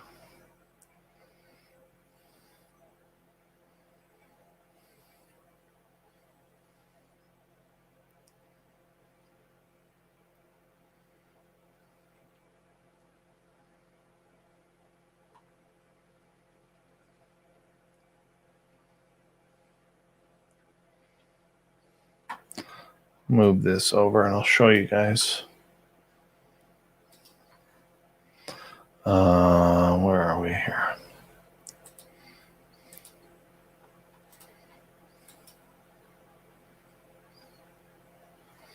So this is right here. This is near, this is about 2.5 hours south of me. Right here. This is the big one, or one of the big ones by me right here. You can see all the great enlargement there. This is one of the big ones near me.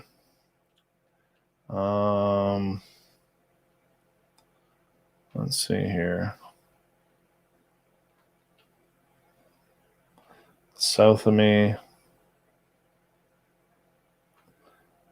Let's control burn. Take a link. Try and cut it off. Don't know where that area is. Evacuation alerts for areas around me. So let's go here. See what this is about. Okay, so, all right. This is my area. So Old Davy lives in, where am I here? Let me find my area here. Hold on.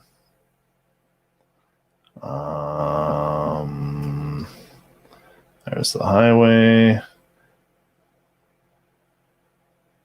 Okay, that's Lacklahash. So I'm right about in here, where this lake is right here. I don't know if you can see that. This is where I live, right in there. And this is where a lot of the major fires are right now. These areas are under evacuation alert. The ones in the red here are evacuated. This fire was smoking pretty bad today. This one's big. That one's just big. Hi, gorgeous Bat Mom.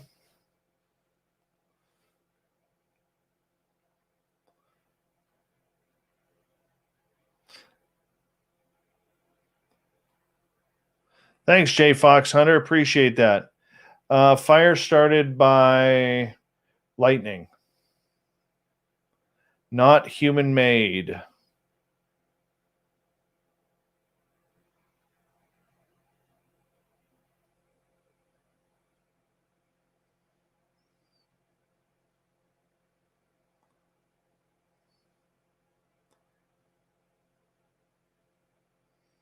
Thank you, Ozzy Ange. Appreciate that. So, yeah, that's kind of what we're looking at here, fire-wise.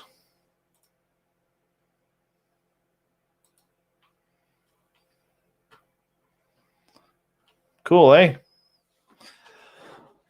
There is your update.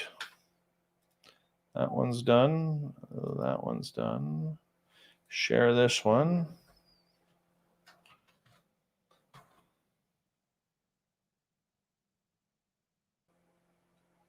That one's done. Anyways, yes, I don't look forward to driving through there. But apparently they will rebuild. The mayor has said they are going to rebuild Lytton, British Columbia. Over 90% of the town is gone.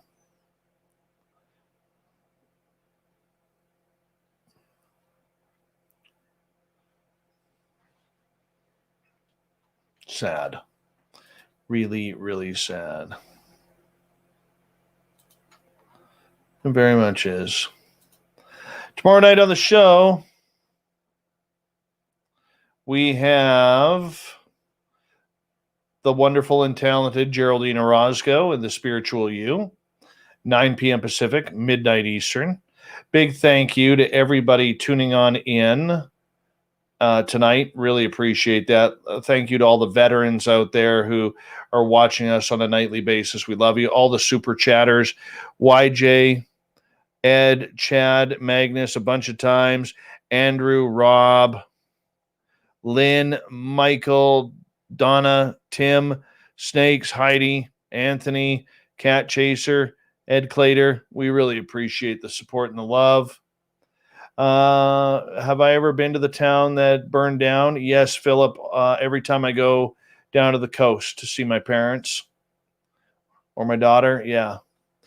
We are safe, just for everybody to know, up here for the time being.